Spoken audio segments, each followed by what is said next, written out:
It's Peach, guys. The shirt is Peach.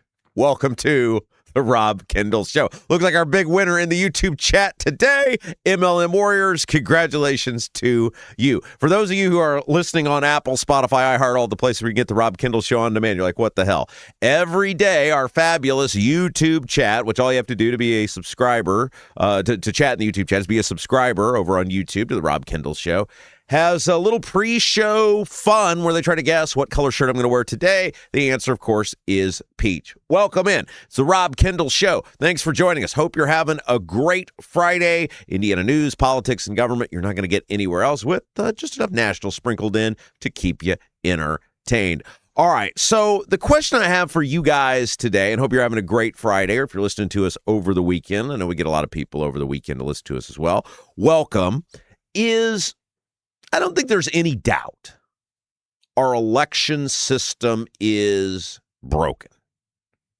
Broken from the standpoint it is rigged in favor of the rich and powerful who are able to curry favor and influence with our politicians via the donations. I don't think there's any of us who disagree with that. But in light of the system that we have, facing the reality of the system that we have, which has been blessed by the courts and is not being changed by the politicians,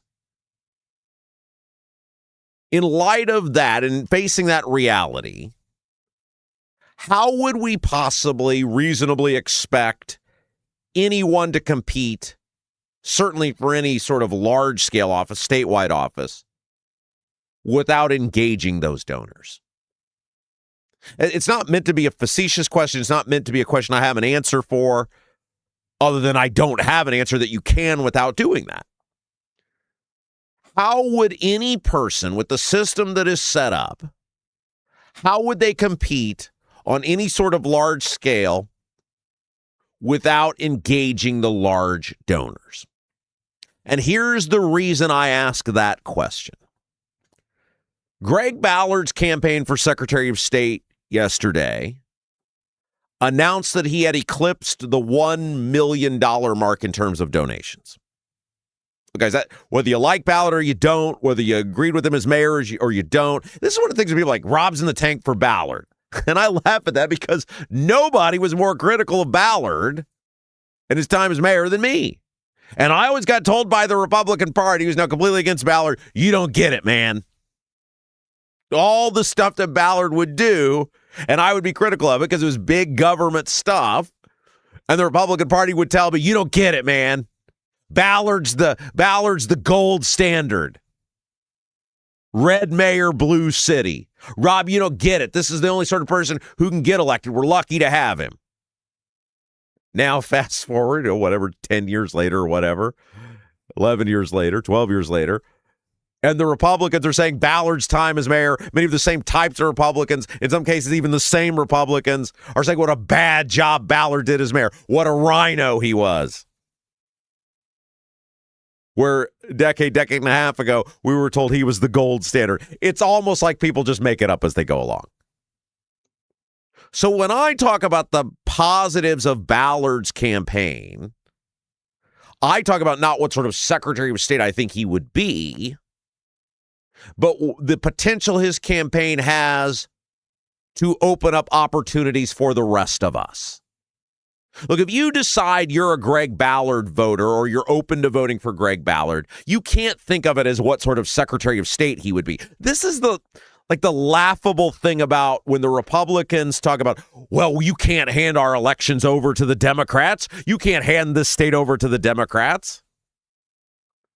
The Secretary of State in Indiana has zero power, zero ability, other than what is given to him or her by the Indiana General Assembly. It's laughable. It's totally disingenuous to think if Bo Bai were to be elected Secretary of State, that all of a sudden just illegals would be allowed to vote. You wouldn't have to show voter ID.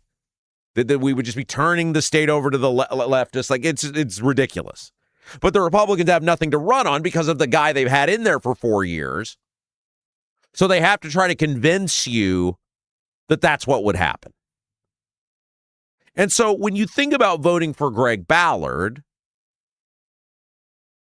you can't think about it like the office itself.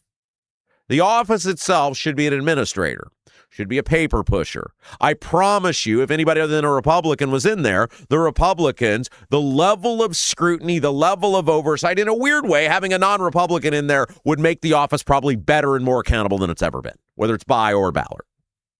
Because the Republicans, who have ignored all the stuff with Diego Morales for years, who gave Diego Morales a free pass, would suddenly begin to apply some level of oversight to the office. So I mention all of this because Greg Ballard has announced that he has eclipsed $1 million in donations in 5 months.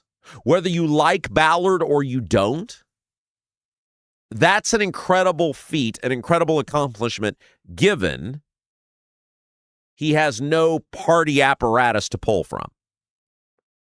He has no ability to go to a group of people and say, give me money. He has no ability to have a county organization say, here's an event for Greg Ballard.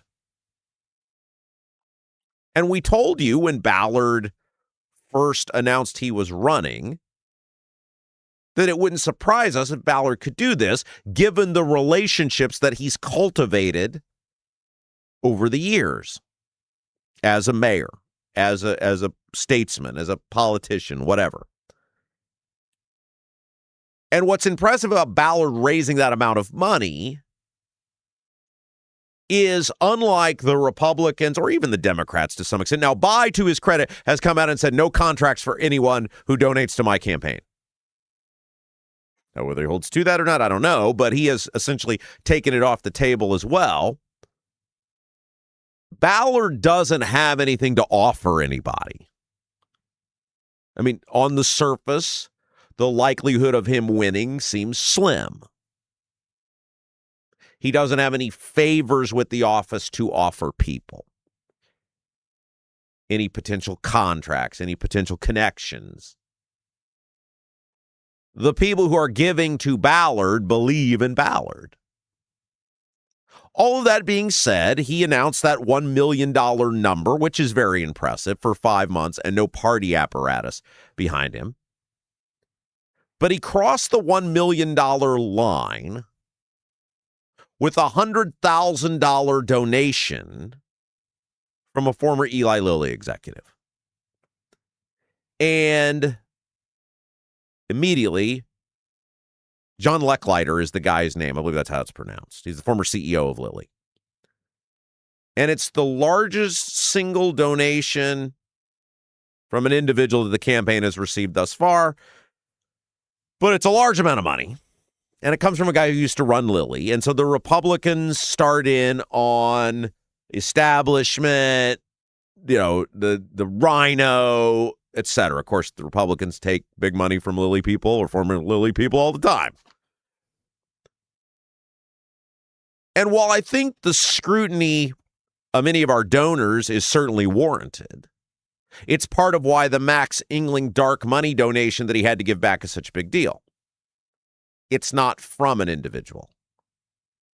It's not from an organization that you can track who's behind the dollars. It's why our state set up limits on contributions, part of why our state set up limits from corporations. That's the reason. One, you don't want businesses buying politicians. Individuals can buy politicians, but not businesses. But also, you can't really track, or it's harder to track, who's behind that money that's going to our politicians. And we, the public, have a vested interest in knowing who's giving money to our politicians. So, of course, the Republicans then start in on Ballard being bought and sold by his rich, connected Lilly friends. Totally ignoring the fact that Engling's two largest donations thus far are one from a group that nobody knew who they were and he had to give the money back because it was an illegal donation. And two, The second biggest donation, Kevin McCarthy, the ultimate swamp creature.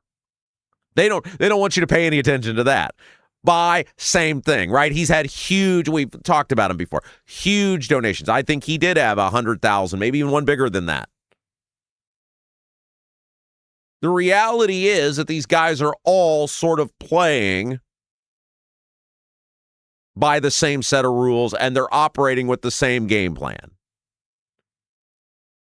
And they're doing that because it's almost impossible in the modern era to be remotely competitive without single individuals giving you large amounts of money. I mean, you think about $100,000. At $25 a donation, Greg Ballard would have to get 4,000 people to give him $25. And I asked this question yesterday. Now, I asked it on a larger scale because I asked it about the amount of money it took for Ballard to get on the ballot, which was roughly $700,000 that he had to pay to that firm. But I'll ask it about the $100,000 to start. Do you know how long it would take someone who wasn't even on the ballot, did just get on the ballot, has no party apparatus behind him, to be able to get 4,000 people to give you $25? It's a daunting task. It's part of why Ballard's campaign becomes so important, because he could create a political party that allows regular people to run, that creates some sort of infrastructure for regular people to be able to get those small dollar donations. You can't do it. It's very hard to do it without a political party. Then you extrapolate that out to the $700,000 that it took for Ballard to pay the firm to get on the ballot. Okay, $700,000. Let's just say it's $500,000 divided by $25. That's 2,000 people, right? No, it's more than that. It's 20,000 people. Can you do math for me real quick? Math was never my strong suit. 500,000 divided by 25. Guys, we've told you, math was never my strong suit. I'm trying to do it in my head real quick. 20,000 people. 20,000 people participating. It's hard to get 20,000 people to go vote. Let's get them to give you money, to be that engaged to give you money. You know, eventually you reach a point, like at $750,000, it'd be 30,000 people. It's completely unrealistic to think you're going to raise that amount of money with no political apparatus to even get on the ballot. You're not even on the ballot. It's just unrealistic. And so the reality is, while we may hate the system, and it's right to hate the system, and it's right to want reforms to the system to cap the amount of money people can give, because we have seen clearly politicians can't be trusted. They don't enforce themselves. They don't police themselves. The reality is, without the large donations, it's almost impossible to run a statewide campaign. Now, what's interesting is the obsession that and I'm saying this for all the people. I'm saying it for Engling. I'm saying it for Ballard. I'm saying it for Bai. You can't run a large-scale operation on a state level without the large donors. You just can't do it. If there's a way to do it, somebody let me know. Because the best I heard was from disingenuous gas bags like Andrew Ireland. Well, Jamie Rittenauer got enough signatures to get on the ballot. She didn't have a bunch of huge donors. Okay, let's accept that on it. Let's take that premise. So we found one person in all the time of this, one regular person who was able to do it without huge donors, without name ID. Jamie Rittenauer spent, a year, right? Greg Ballard was at it for a couple of months that he had to get the signatures. Jamie Rittenauer also had to get about 1/6 of the signatures Ballard had to get. And it's one person operating inside of a political party. All things that are different from what we're talking about with Ballard. Now, Andrew Ireland knows this. And Andrew Ireland's very disappointing, state rep Indianapolis, because he ran as a guy that was going to be different. And when he first got in there, he kind of presented himself as a guy who was going to be different. But that's gone. He's a party stooge now. He got swallowed up like most of these people get swallowed up. My guess would be because he realized, just like guys like Marlon Stutzman, it's easier to get ahead if you just play ball. Now, Andrew Ireland knows these things, of course. So here was my challenge to Andrew Ireland. If it's so easy to get the signatures without a bunch of paid employees or a firm, Andrew, why don't you go do it? Now, Andrew does, as a state rep, he doesn't have to get the signatures a Ballard would have to get, or even a Rittenauer if he were running as an independent. But whatever the number is, 1,000 verified signatures or whatever, it would be for Andrew Ireland to run for his state rep district as an independent. Andrew, why don't you put your money where your mouth is? Why don't you go get whatever that number is in terms of verified signatures, which means you got to send them in and get them verified. Fun little exercise. He doesn't have to do it because he's a Republican. But since you're mocking Ballard, which he's done repeatedly, on how much money he had to spend to get on the ballot, why don't you just give us a little exercise, since it's so damn easy? Why don't you, with no money and just volunteers, I'll give you 3 months, you go get the verified signatures you need to get on the ballot. Certainly not even close to what Ballard has to do, but it'll be a fun little exercise, Andrew, for you to show us how it can be done. I bet he won't take me up on that offer.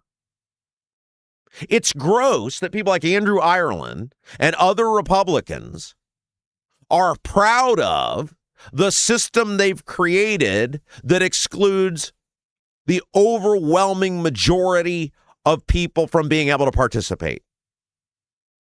Unless you are a Greg Ballard with huge name ID in central Indiana who has a donor base they can tap into to raise the money for the firm, or you're an independently wealthy person, you can't participate in statewide elections unless you kiss a ring finger and do it under the banner of Democrat or Republican or Libertarian. And we've seen the Libertarians, if you truly want to run as an independent, probably not the place for you.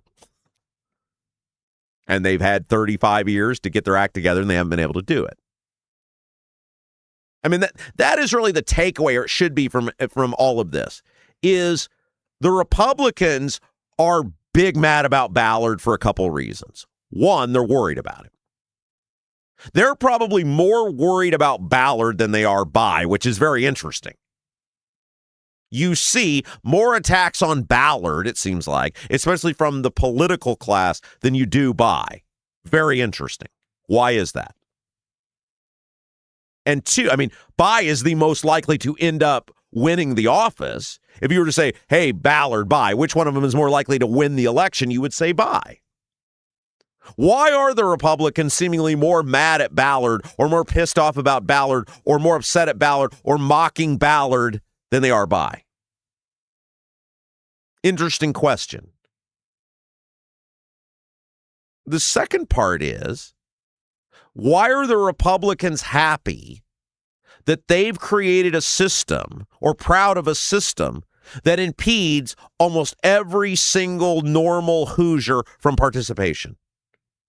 You guys can name one person, one regular person who pulled it off from a truly grassroots effort.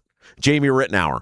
I can name you countless people who had to spend, Republicans, who had to spend hundreds of thousands of dollars to get the 4,500 signatures to run for governor or senator. That's to run with 4,500 signatures, much less 37,000 signatures. Why are we proud of this system? That is the Republicans. You are seeing it now with what's playing out in the Senate race, the Spencer Deary, Paula Copenhaver Senate race, in which they're so mad that people beat them at their own game, played by the rules. That was a clown thing to think that they were going to subpoena people and ask how they had to vote. Ask people how they vote. So take that out of the equation. That was never going to happen. It's why even Diego voted against it. It's like a court would never allow this. Done. That law is totally unconstitutional. If it got challenged, it gets struck down. And even Diego recognized it.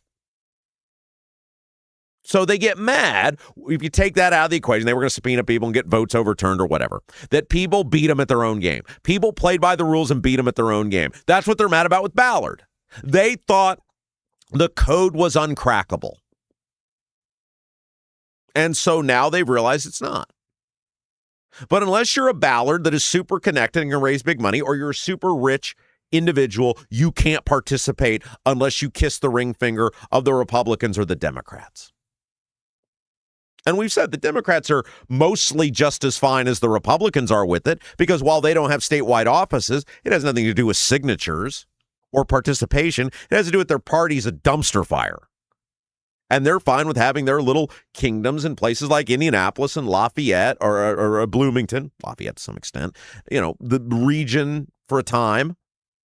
They're okay with that.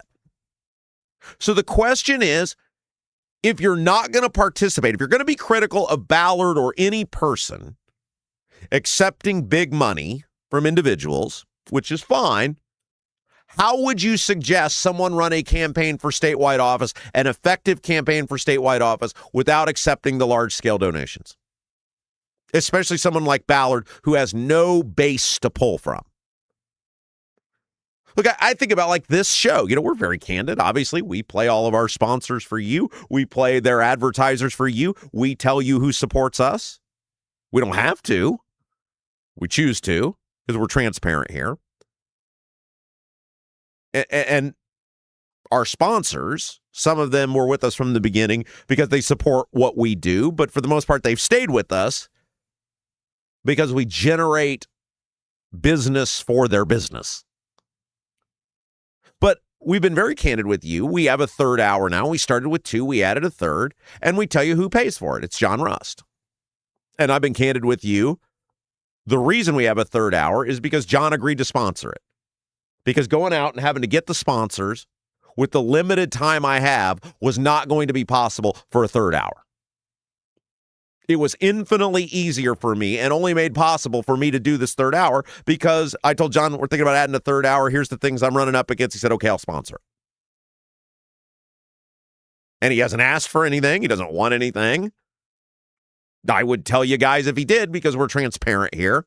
I mean, with our sponsors, right? People run ads with us because they want business for their business. And we do a pretty good job of generating business for them, which is why they sponsor us. If John wanted something other than business, we would tell you. He doesn't ask for anything. But the point is, it would be hypocritical of me in a system that has legalized unlimited donations from individuals. Now, Max didn't know this, but you can't get unlimited donations from corporations. England couldn't figure that out, but most people know that. But the system says individuals in the state of Indiana can give unlimited amounts of money. That's the rules. That's what we have said is okay. Our lawmakers have said that is okay.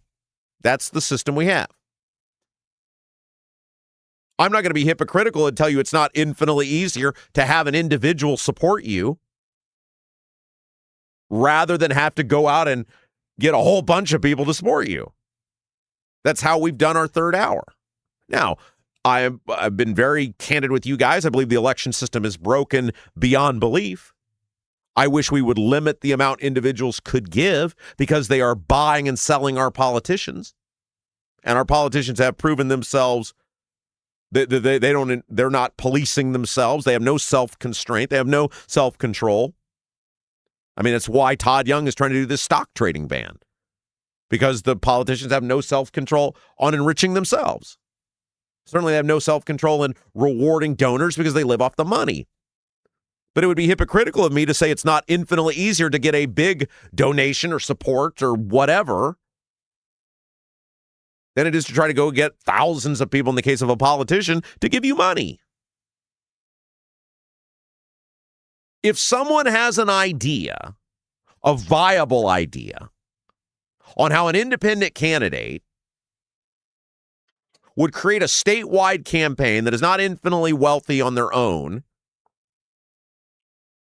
without getting the large donors, let me know. I'm all ears to hear that because I want a system that works for us. I just don't see how you do it without the large donations. Guys, it's the Rob Kendall Show. It's Friday. Thanks for joining us. We're so happy that you are with us today. You can help us grow the Rob Kendall Show a couple ways. We call it like, share, and subscribe. Number one, hit the thumbs up button. Facebook, Twitter, wherever you're finding us from, got us to you over on YouTube, however you got here. Whether you heard it word of mouth, you saw our billboards, whatever, hit that thumbs up. It really helps us grow the program. If you're watching us live now on YouTube, if you're watching us on demand, if you're watching us over the weekend, give us that thumbs up button. Really helps us grow the show. Second thing, share us out. If you got a social media, if you got an email list, if you got a Facebook group, if you're a lot of these, chat groups, tell people about us, please. Your community group, wherever it might be, put the word out for us. It's a little thing that'll go a very long way helping us grow the Rob Kendall Show. That's the share portion. And third is subscribe to our channel. We call it like, share, and subscribe. That's how you can help us grow the Rob Kendall Show. We welcome those of you who are listening to us on demand as well on Apple, iHeart, Spotify, all the places. Couldn't do it without you guys. And also, we want to tell you about our friend Anthony Gary at Indie Dwell Real Estate. He doesn't just list homes for sale. He gets them noticed, he gets them shown, he gets them sold without you losing sleep or sanity. Anthony's trained with some of the top negotiators on earth and is ready to help you achieve your real estate goals. Put Anthony's expert selling strategy and experience to work for you. You saw what he does. He's a detail guy. We came in here, did all that stuff on the referendums, and we're going to use Anthony quite a bit, giving you information on the housing market, on taxes, property taxes, all of these sorts of things, because he is driven and he is detail-oriented, and he'd like to get to work for you. Anthony Gary, Indie Dwell Real Estate, 317-756-1159, 317-756-1159. So think about the course of the day today. If you want to pop a comment in the YouTube chat, remember at the end of every show, we read you the best YouTube comments of the day, brought to you by Black Sheep Plumbing. With the current system that's set up, how could any person make a go with the statewide campaign without being able to accept large-scale donations? Remember, you got to probably get realistically, let's just say it's a Secretary of State race. You got to raise probably $2-3 million to be competitive. How do you do that without the large donations? All right, can we go ahead and take a break first? Let's take a break, and then we got audio for you guys. The Democrats are being taken over by the socialists, and there's fascinating audio. There's a fascinating new poll out about this. The politicians are responding to it about the makeup of the Democrat Party, about where the establishment's at. There's some phenomenal audio from Hunter Biden. He went ballistic on the Trumps, and it was fascinating. We've got all of that and more to get to. Guys, don't go anywhere. Nobody knows Indiana news, politics, and government like us. We'll tell you about it when we come back. You're watching Rob Kendall Show. Do you have a dog but don't have a fenced-in yard? Your HOA won't allow a fence? Worried about having to watch your furry friend anytime you go outside? Avoid the blazing hot summers and freezing cold winters with All-American Dog Fence. All-American Dog Fence is the cost-effective, easy-to-use, in-ground fence system to keep your dog secure and give you peace of mind anytime they're outside. All-American Dog Fence backs their Pet Stop products with a lifetime warranty. Call or text All-American Dog Fence at 317-862-6606 or visit their website at allamericandogfence.com. Mention the Rob Kendall Show and get $200 off a new installation. DC politicians don't care. Buying stocks with insider information, they get filthy rich. But if you did it, you'd get locked up. Thankfully, there's one fighter on our side. Senator Todd Young is pushing to ban all congressional stock trading forever. He's never traded a single stock while in Congress. Young's a Marine who does the right thing. Contact Senator Todd Young. Thank him for standing up for us and for fighting to ban congressional stock trading.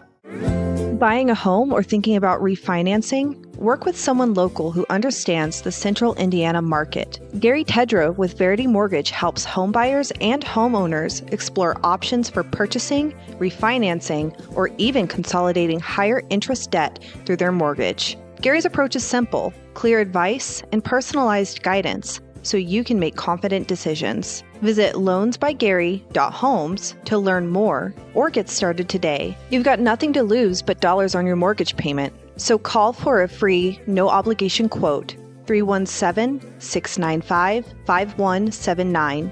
Gary Tedrow, NMLS number 179207 with Verity Mortgage, NMLS number 70345, an equal housing opportunity lender.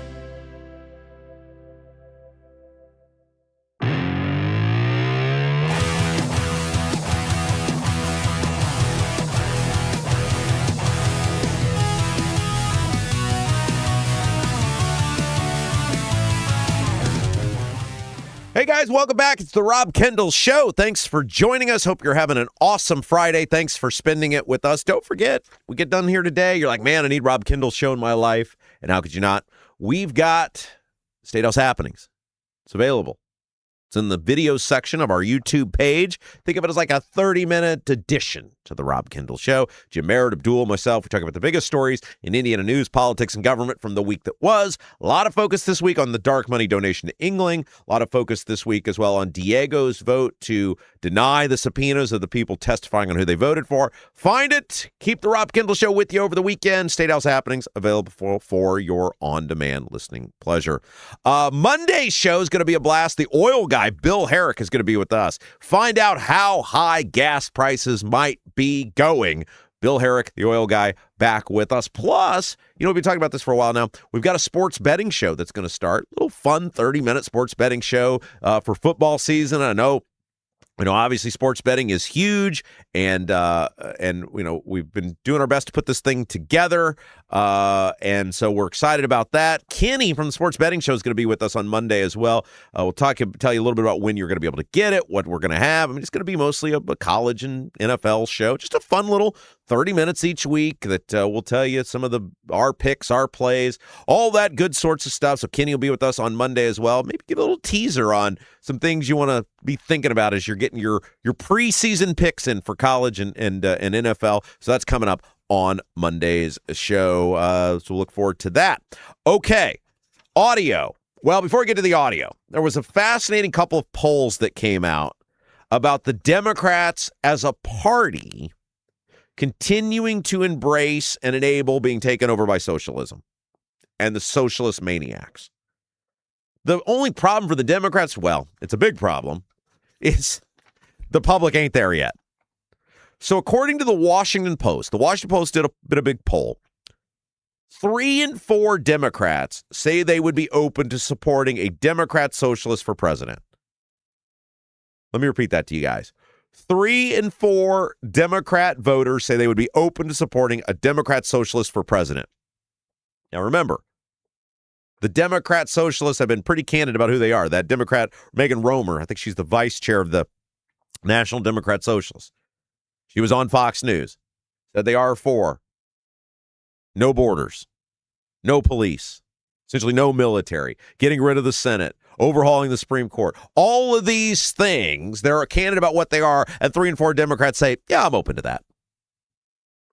Overall, 55% of the people said they would not consider a socialist. Now, it is scary that it's just 55% because 39% of the public said they would.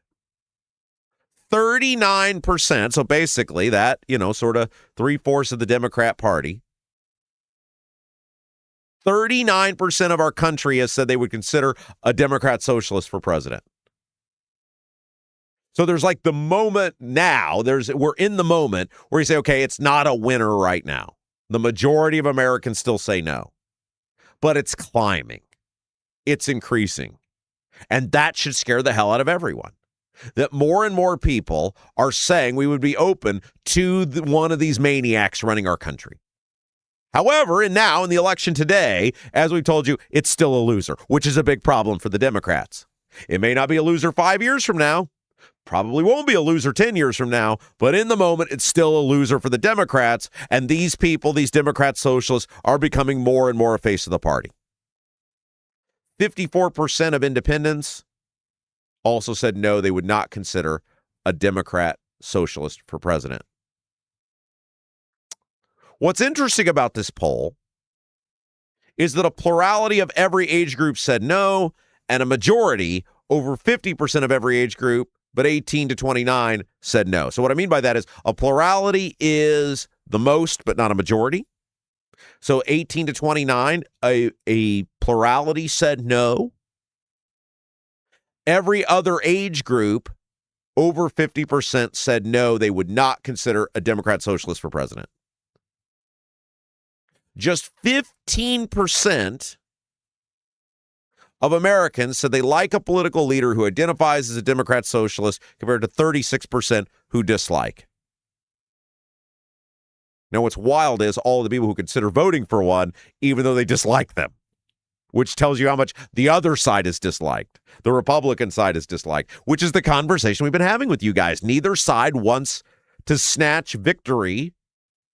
They both seem very set on snatching defeat from the jaws of victory. The Democrats and Republicans keep looking at the American people, saying we refuse to nominate candidates that resonate with you, that talk about things that are important to you, that have solutions to issues that are important to you. And the American public is in the middle here going, what the hell's wrong with all of you people? I can think of no better example than the two we've touched on the last couple days. Well, in Texas and Michigan. Different states, different parts of the country, different political tilts. Texas tilts Republicans, all things being equal. Michigan tilts Democrat, all things being equal. And yet, in both of those states, the majority party, Republicans in Texas, Democrats in Michigan, are saying, we're going to do everything in our power to make you not vote for us. Ken Paxton, the Republican nominee in Texas, who's a complete dumpster fire for Senate. And it looks like this Abdul al-Sayed maniac in Michigan is going to be the Democrat nominee for Senate, and he is down double digits to the Republican. The public's telling you what they want. The public rejects extremism on both sides, and the public is looking for serious people who are willing to provide solutions to a core set of issues. Primarily, the price of everything, the cost of living, inflation. That is, the public generally cares about what smacks them between the eyes every single day. And yet, both parties refuse to address those issues and seem insistent on delving into extremism, investing in extremism, and delving into issues that the majority of the public doesn't care about. It's crazy stuff. According to CNN, a third of Democrats now identify as socialists. A third of the Democrat Party now says we are socialists. So that brings me to our first piece of audio today. Fox News did a focus group with voters from across the political spectrum. And so Republicans, Democrats, Independents, they asked about a various group of issues and candidates and all sorts of stuff. And it was interesting watch. But I want to take you to this conversation with two Democrats. And these are sort of self-identified centrist Democrats and how they view and reject the rise of socialist and socialism in their own party and the extreme views of socialism. Take a listen. Since I'm a centrist, I don't like anything on the extremes on either side. So I'm pretty unhappy with things going farther to the left in the Democratic Party. And I think when it comes to governing people, I don't see a lot happening when people are far on the left and far on the right. I think people need to be closer to the center to be able to work across parties and actually get something done. All right. You and Corey actually have, and Corey, you guys can kind of talk to each other if you want to jump in here, but I specifically have this question. You both listed anti-Semitism as your number one concern this voter cycle. Yeah. Real quickly, Corey, your thoughts. I think that anti-Semitism has become extremely normalized when the mayor of New York is addressing a country in the Middle East that's the only Jewish state in the world. I think it's just he's trying to promote his own agenda, and it's fanning the flames of the divisiveness that's going on. And I have personally experienced a horrid normalization of anti-Semitism and just how wide it's become. Here's the dirty secret about politics. And it's hard for us to understand because we're so into it. And it took me a long time to figure this out. And one of the ways I figured this out is as I grew as a radio broadcaster, as I grew with the radio show. Part of having a very successful radio show, and I always thought this was pretty easy to figure out, but apparently it's harder than I thought based on what's going on now. You got to know your audience. You got to know who your audience is, the actual makeup of your audience, not the loudest part of your audience, not the most vocal or visual part of your audience, but your audience is a collective. And one of the things you realize, or I came to know, and one of the reasons we were so successful is you got to appeal to a wide swath of people. You got to be able to talk to people across the spectrum. We had tons of Democrats that would listen to our show every day. And certainly, a lot of Democrats don't agree with me because I'm very conservative. But part of what we were able to do, because we recognized the audience is much bigger than just the loudest or most vocal or whatever, is create topics every day that appealed to the broad spectrum and then do them in a way that were entertaining enough that people would stay. Politics is sort of the same way. Most people, this is the dirty secret that we either don't want to admit or accept or whatever, they hate politics. They engage by force, not by choice. And they engage over issues or vote over issues that smack them between the eyes every day, like the price of gas or the price of food or housing. These are the things that people care about. And so to be successful, you have to be able to take your vision for the country, your ideals, your way of thinking, and explain to people how what you're about to do is going to make it better for them. So when it comes to talking about, let's just take property tax reform for an example. One of the things, and look, the Republicans are totally, in Indiana, are totally petrified of the public education, the angry red-shirted teacher people. They're totally petrified of them. So this isn't a great, it's like if you wanted to fix property taxes. So which clearly our General Assembly does not. But if you wanted to fix property taxes, you have to be able to get the public on your side. And one of the ways you would do that is you can espouse what you want to do to help people save more money, but then you got to lay out how the public education system isn't going to suffer. It's a two-pronged approach. One of the huge mistakes that was made last year, but again, I say mistake, if operating from the standpoint of like believing somebody wanted to help, which clearly Braun and the Republicans did not, is if you were going to make the case on the meaningful property tax reform, you got to lay out how the other side isn't going to suffer, because you know that's something that people are going to be concerned about. You have to lay out the waste in local government. You have to lay out the irresponsible spending that, hey, if we cut down on that, here's ways everyone can save money, and these guys still don't suffer. So when you make the case to the American people, saying you can't be extreme doesn't mean you can't have a core set of beliefs. But it means you got to be able to make those core sets of beliefs resonate with regular people. Connect with regular people, and neither side is doing that right now. All right, speaking of the maniacs taking over, clip 2. Dick Durbin, he's a longtime Illinois senator. He is retiring. He got asked about the maniacs taking over the party. and how few people identify with them based on this polling when you took at the polling at large, how people view Democrat socialists compared to the Democratic Party. And it's another example. And look, I don't understand what his worry is. He's retiring. He's not running for anything anymore. But it's another example of a high-profile establishment Democrat refusing to take on the lunatics and try to stop them. He doesn't want any part of the question. Take a listen. Let's get down to brass tacks. We're going to be accused of being everything from Marxists to socialists to communists, no matter what in the hell we do. But we better speak to our party when they talk about the values of the party. If they're talking about daycare, children's care for all across America, that is a progressive platform, I'm with them. There are some things that they take and positions they take I may disagree with. But we better be open to new thinking in this party to make sure our tent continues to be big enough to win. You probably, I don't know if you've seen it, a new CNN poll out. Part of the new CNN poll that just out this morning, Senator, says that if about a third of Democrats and Democratic-leaning adults identify as Democratic socialists. Is that good for the Democratic Party? Do you like that? Let me tell you, labels, of course, are being thrown around on both sides. I look for progressive values that I have supported over the years and continue to. That's such a miss.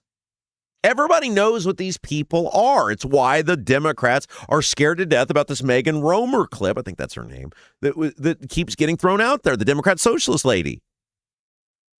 You don't get to say all labels. No, they're telling you what they are. It's not a label. These people are winning elections. These people are going to be in Congress. These people are now mainstream in the Democrat Party. You don't get to act like there's some fringe thing. That is how they believe. The woman talked about how they believe. We've heard it from other people, what they believe. No police, no borders, no military. Get rid of the Senate. Get rid of the presidency. Get rid of the Supreme Court. All of this stuff. And when he does the dismissal thing, the average person looks at that and goes, you're not taking this serious, and it is very serious. And I don't want that. You heard it from the Democrat women in the Fox News survey or the Fox News focus group. They're not Republicans, but they sure as hell don't want this. All right, one of the great things I'm enjoying now is the feud between Bernie Sanders and John Fetterman. Have you guys seen this? This is hilarious. And Fetterman, one of the things I do admire about Fetterman, now, he looks like a slob, and he's totally unprofessional, but he don't care about anything. He's like that guy that's like, there are people in life who far exceed every logical level they should achieve, and they're just grateful for everything they have. It's like the people, they can fall into crap and come out smelling like a rose, those type of people. Fetterman strikes me as one of those guys. He's like, look at me. Look at the way I look at the way I sound, look at the way I act, and I'm a U.S. senator. Right? They're just like happy to be there because they know there's no logical reason to be there. Fetterman strikes me as one of those guys. And so he just kind of says whatever he thinks now. And he's had enough of Bernie Sanders. And it's great to see someone inside the Democrat Party calling Bernie Sanders out by name. And Fetterman recognizes, I think, the harmful impact, at least in the immediate future, Sanders and his group of nutbags are going to have on the Democrats' chance to take power, and he's not having any of it. This is hilarious. Take a listen. Bernie Sanders didn't apologize. He had no regrets for promoting Plattner and putting him in that situation. You really, you don't regret voting for a guy that was credibly accused of raping a woman and abusing other ex-girlfriends? You don't have no regrets? That? The guy that thinks that an American hero doesn't deserve to live? Really? Is Bernie making it harder for Democrats to recapture the majority? Well, yeah. What's he out on? Well, what's in it for him? If it's not anything more at this point, ego. Maybe sit a few out, Bernie. I think that's great. For some reason, the Democrat Party is scared to death to ever criticize Bernie Sanders and has been the whole time he's been putting this little scheme and scam on, which that's what Sanders is. He's a schemer. He's a scammer. He's a grifter. He's a joke. And the Democrats have always given him a free pass. And I love that Fetterman has said, not here. By the way, and by the way, and by the way.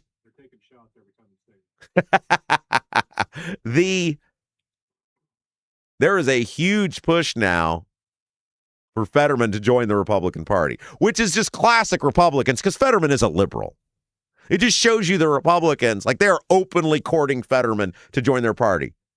He votes with the Democrats a whole bunch of the time, but it shows you the Republicans, they don't care about values anymore. They don't care about ideals. They don't care about policy. They don't care about principle. They're just a numbers group now. They're just a club, and they're openly courting Fetterman, who is a Democrat, who is a liberal, even though he like espouses common sense on stuff like Bernie Sanders and the lefties. He's not a Republican. Well, I mean, I guess he is a Republican or would be a Republican, but he's not anything the Republicans claim they want to be about, but it doesn't matter anymore. All right. Mark Kelly. So Katie Couric, I think she has a podcast now. Mark Kelly is a senator from Arizona. His wife is Gabby Giffords. She was the congressman who was tragically shot. She lived. He was an astronaut. He is now a Democrat senator from Arizona, and he was on with Katie Couric, and he tells Katie Couric and he's right about this. The reason most of these idiots are turning to socialism is because the establishment Democrats have offered them nothing. And we've talked about this for a while in this program. We don't have true capitalism in this country. We say we're capitalists, but we have capitalism that exists based on heavy involvement for the government, where the government picks winners and losers. Just saw the Trump administration buying into more companies. A tax system that is rigged in favor of select corporations, select individuals, select types of people. We see corporations that are incentivized to cut workforces. And people look around and they say, this isn't working for me. Why would I be for this if it doesn't work for me? And they look for something else, and these monsters are over here selling a bill of goods like, look at this alternative. It'll be great for you. It has not been great for anyone in any part of human history ever, but because of the dilapidated, ineffective, inefficient, lazy public school system, we don't teach this to people anymore, so they buy it. So here is Mark Kelly saying what is right. People have turned to these maniacs because they're not getting it from the system itself today. Take a listen. Because it seems to me as an outsider that the more progressive wing is in many cases generating more excitement than sort of traditional centrist Democrats like yourself. Well, I think things are so bad for a lot of people. You know, right now the top 1% owns as much of this country as the middle class. I don't think it's been that way for a long, long time, if ever. And, you know, as I said earlier, just people can't afford to have a reasonable standard of living. So do you think that does that translate into them wanting to burn the house down? I think it leads to incredible frustration with the status quo, and people want to see change. And they want to throw out the person who's, you know, in office and replace them with anybody, because, you know, that the incumbents aren't improving their lives. Democratic incumbents, So he's right, and if we're honest with ourselves, that's why Trump got elected. Trump got elected because of years of the Republicans failing to deliver on promises they made. Literally my radio show for all those years, and now this podcast. Holding Republicans accountable for failing to deliver on their promises. And that is the wild thing with people, and Jason and I have talked about this for years. People hear me and go, is Rob's a liberal? Like, if you don't listen? No, I'm a conservative. I'm upset because the Republicans, and I'm against the Republicans because the Republicans have not delivered on the promises that they've made. Their party platform. I believe in the Republican Party platform. The problem is nobody abides by it. So I hold Republicans accountable for not acting like Republicans. I'm not a liberal. I'm not in favor of the Democrats. I'm a conservative. I am extremely conservative. I am extremely conservative and liberty-minded. I believe in a core set of rules, regulations, and then everybody mind their own business. That's sort of my way of doing it. Be responsible with other people's money. Take as little of it as you need. People should learn to provide for themselves when possible. Take care of themselves when physically able to. We should not reward laziness.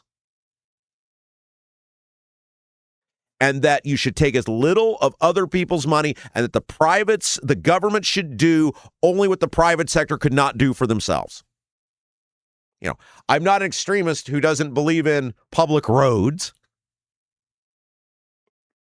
but I don't believe in the idea that the government should be funding aquatic centers or rec centers or field houses or NBA sports arenas or NFL stadiums. I don't think that makes me an extremist. I think that makes me normal. I work hard for my money. You work hard for yours. The government should take as little of it from you as possible and allow you to do with the money you've earned as you see fit. Socially, I have a core set of beliefs, but as it relates to the public, I believe if you mind your business and allow me to mind mine, I don't care what you do. You stay out of my way and I stay out of yours. For the most part, I've always thought we're both going to meet our maker at some point and he'll judge how we did. I think that is a set of viewpoints that resonate with most Americans. And yet we're not getting that from our government. We're getting a government that is involved in everything, not good at anything they're involved in. Is there any facet of government where you're like, those people do a hell of a job in terms of not just the service, but also the price? Like, you can say the U.S. military, and God bless our people, our men and women who serve. I don't think any of us think it's cost effective. And I'm not saying what we pay them. I'm saying the total cost of the U.S. military. You know, there are areas all the time. I remember when I was an elected official, I used to fight with the police chief all the time and the fire territory about expenditures. And they try to label you as anti-police or anti-fire. No, I'm pro-taxpayer. And you guys can cut, and you guys can be more accountable, and you guys can make changes the same way every other government entity can. It doesn't make me anti to say you have to be better. That's the problem with our government now. Nobody wants to stand up and say, you can be better. I demand you be better. We get demanded to be better every day in our lives. Our bosses demand every day that we be better. Do more with less. Do more with less. Do more with less. And yet when you do it with government, somehow you become the bad guy. All right, one other piece of audio I wanted to get to. So Hunter Biden, I think this was on Barstool that he was on. He went absolutely ballistic over how the Trump family has treated him and his relatives. This is wild stuff. This guy lives in delusion land.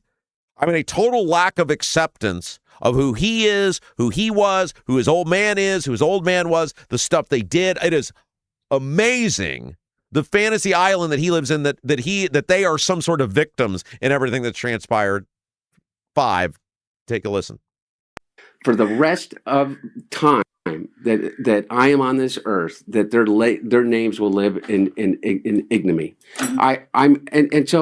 And by the way, here's the thing, like, oh, this is going to get clipped and this is going to be, and as it relates to Donald Trump, him, his sons, his daughter. I mean it, all of them, the whole family, down to the grandchildren. I hope for the rest of time that I am on this earth, that their names will live in ignominy.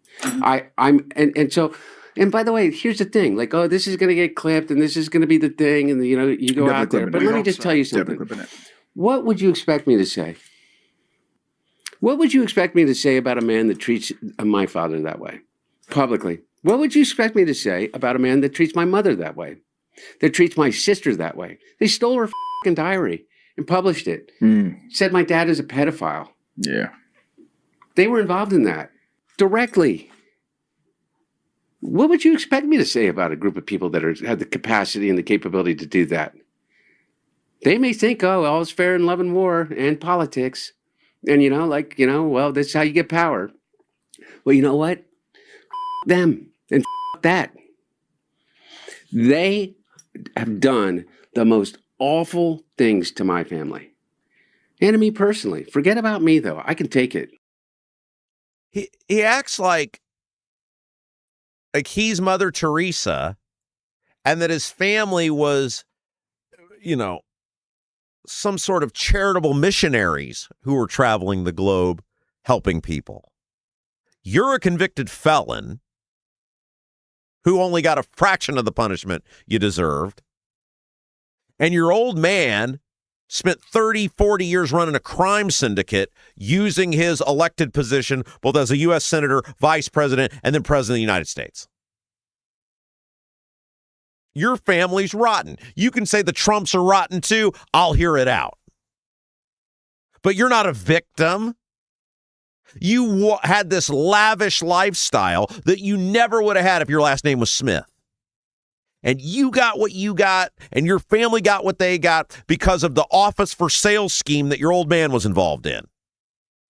You're not a victim. You're not innocent. Yeah, you're scummy, and they may be scummy too. You're right. But let's not act like people haven't turned the Trump universe upside down. Look at what Trump's been through with all the legal stuff. Look at what his kids have been through. It happens to everyone. It's why people hate politics. It's why they don't go into it. But your family, for you to act like you're innocent victims in anything, just the complete lack of reality that this guy lives in and the total deflection of blame for anything of all the crap that he and his family have pulled absolutely tells you exactly who these people are. The narcissism of these people. Complete sociopaths. Absolutely putting it on full display for everyone to see. Hey, guys, if you haven't done so yet, help us out. Help us grow the Rob Kendall Show. Give us that little thumbs up button. Really does help us grow the program. You guys got a leaky chimney, water in the basement, cracks around the exterior of your home. Bramwell Mackay Property Services and Consultants is your authority for chimney repair, tuck pointing, foundation repair, crawl space to basement conversions, basement waterproofing, and more. Bramwell Mackay, they don't just offer quick patches. Their team of 40-year master masons and industry experts address the root cause and provide solutions that last lifetimes. Your home is one of your biggest investments. Treat it that way. Bramwell Mackay, BRAMWELLMCKAY, BramwellMackay.com, your masonry, foundation, and chimney specialists. All right. Should you let someone off the hook if they offer to give you a bunch of money? Should you let somebody off the hook if they offer to give you a bunch of money? That's what our government here in Indiana is doing. I'll give you all the details when we come back. We'll decide if it's the right thing to do. You're watching The Rob Kendall Show. I'm Anthony Gary. I started Indy Dwell Real Estate because too many friends, family members, and neighbors had real estate experiences that lacked compassion, explanation, and expertise. You deserve someone in your corner with the heart of a teacher, simplifying every step of the buying or selling process. When you hire me, you get me. Start to finish, you'll never be handed off. No stress, no surprises, just the expert guidance and results you deserve. Anthony Gary, Indy Dwell Real Estate. Call or text 317-756-1159. 317-756-1159. Did you know Honeysuckle Hill in Brazil offers more than just a fabulous made-from-scratch meal at the bistro? It also has an adjoining cottage, great for a perfect, relaxing weekend away with a scenic waterfront view. The cottage offers 3 bedrooms, 2 baths with spa-like tile showers, full kitchen, living room with fireplace, laundry facilities, and a full deck overlooking the lake. And Andy, one of the owners, delivers breakfast in a picnic basket at 8:30 each morning. Plan the perfect weekend away at the scenic Honeysuckle Hill property on the water in beautiful Brazil. Book today by visiting their website at honeysucklehillb.com. Are you seeing cracks in mortar, moisture working through walls, facade or structural failure beginning to surface? Bramwell Mackay sets the standard for exterior and structural building solutions. Our 40-year master masons and industry experts address moisture intrusion, failing foundations, masonry deterioration, and more. From preserving historic landmarks to addressing modern building envelope issues, Bramwell Mackay delivers full-spectrum service with white-glove professionalism. In Indianapolis, call 812-33-BRICK. 812-33-BRICK.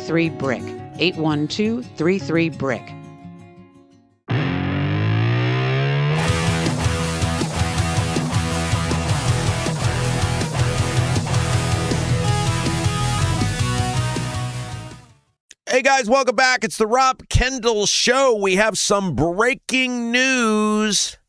Breaking news. I'm going to tell you about it here in just a moment. Before we do that, though, let me tell you about our friends at All American Dog Fence. Do you have a dog but don't have a fenced-in yard? All American Dog Fence could be the solution for you.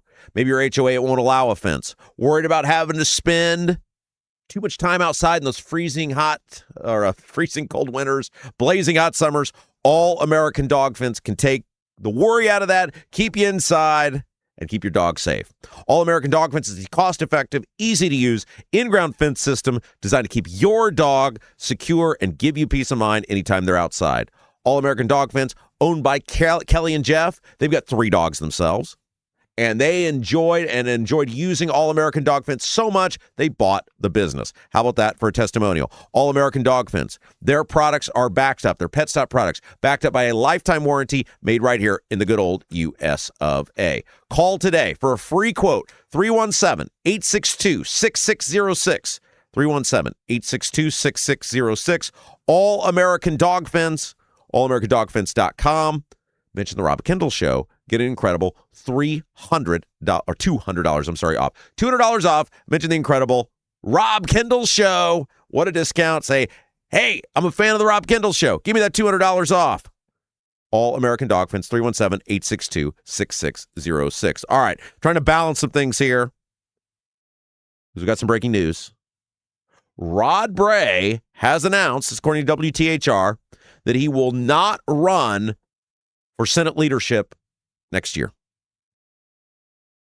So this has been a huge point of contention about whether Rod Bray, the current leader of the Senate, was going to seek another term as the leader of the Senate, given the huge pushback he received over redistricting, or not doing redistricting in this case, and the results of those elections in which several of his members, including longtime members, including close allies, lost elections. And now Bray has come out, and according to WTHR, Bray cited threats to primary any senator who supported his bid, saying he will, quote, not put members in jeopardy from their own party simply because he is asking members to support his reelection as pro tem. So basically what he's saying is, I am not going to have people who I align with politically go down or be put in a position where they could get a primary challenge if they back me as Senate leader.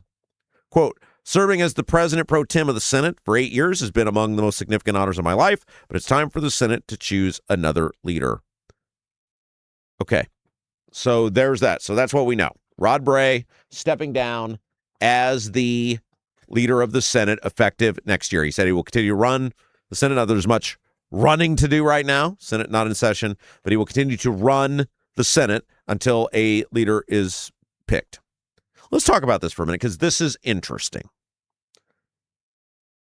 Rod Bray has been a disaster for 8 years. Rod Bray has been bad for the taxpayers of Indiana for 8 years. Gas taxes, property taxes, irresponsible management of government, cost of government, Medicaid. There's no part of Indiana government that you look at and go, that's really well done. Great job, guys. And yet, none of that motivated conservative groups, Republican groups, whatever you want to call them, outside groups, to get rid of Rod Bray. They screwed us on property taxes. Big time. Didn't motivate them.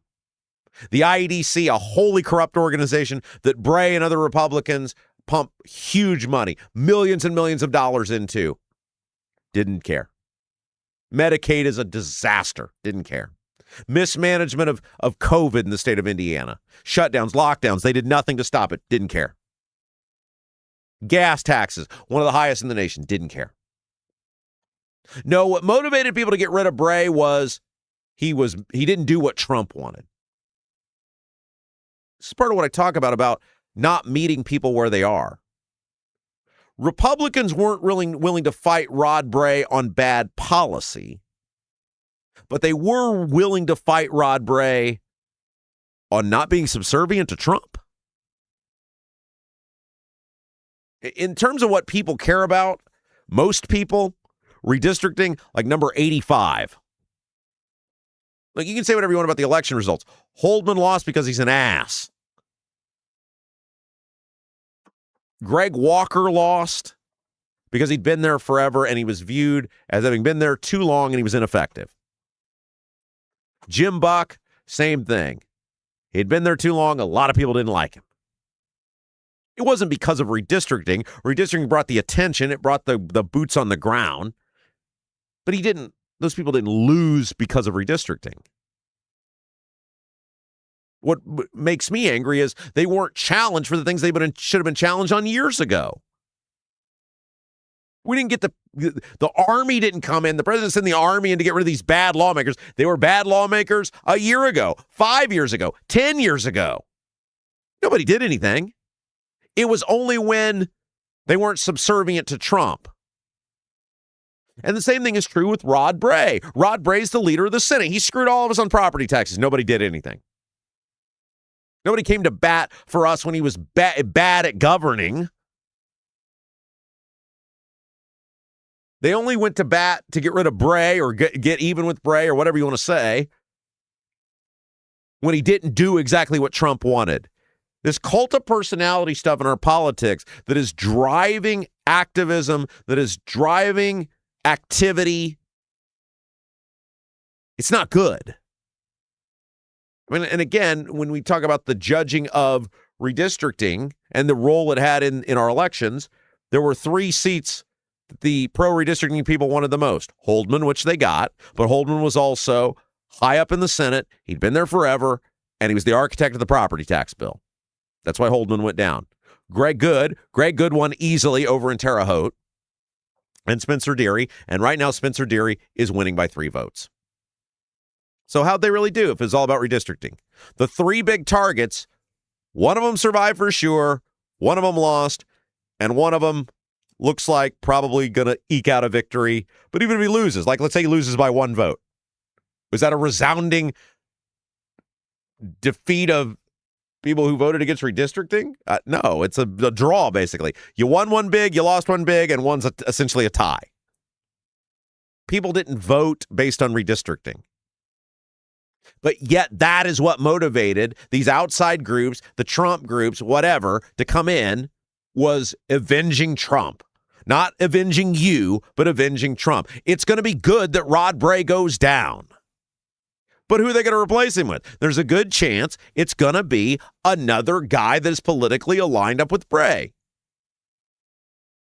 Just look at the makeup of the Senate. Most of them voted for Bray over and over again to lead the Senate. Most of them vote with Bray the overwhelming majority of the time. I hear guys like Chris Garton.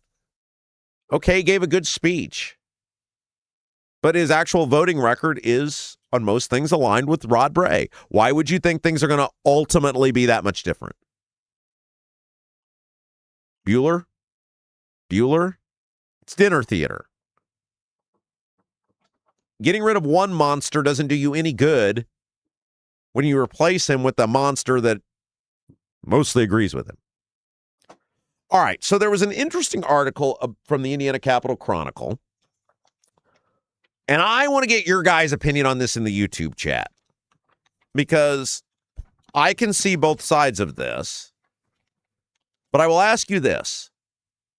If there's no punishment for doing wrong, why would anyone ever actually do right?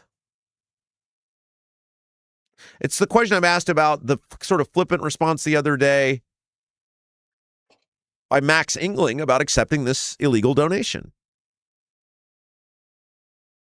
And if there's no punishment for him doing that, 12 times the legal limit, then why would anybody ever abide by the rules? If there's no punishment for Max Engling or the corporation who gave him this clearly illegal donation, 12 times above the legal limit, then why would anybody ever play by the rules? Why are there even rules? Why not just say corporations can give whatever they want? Oh, you got caught. There's no punishment. Well, then what are you doing? Same question I've asked about illegal immigration. Well, you're not a violent offender. You should stay. Then why would we even have borders? There has to be punishment for bad behavior or people will keep behaving badly. And so this brings me to this article from the Indiana Capitol Chronicle about whether or not if someone has something we want, we should completely let them off the hook for their obligation of doing wrong.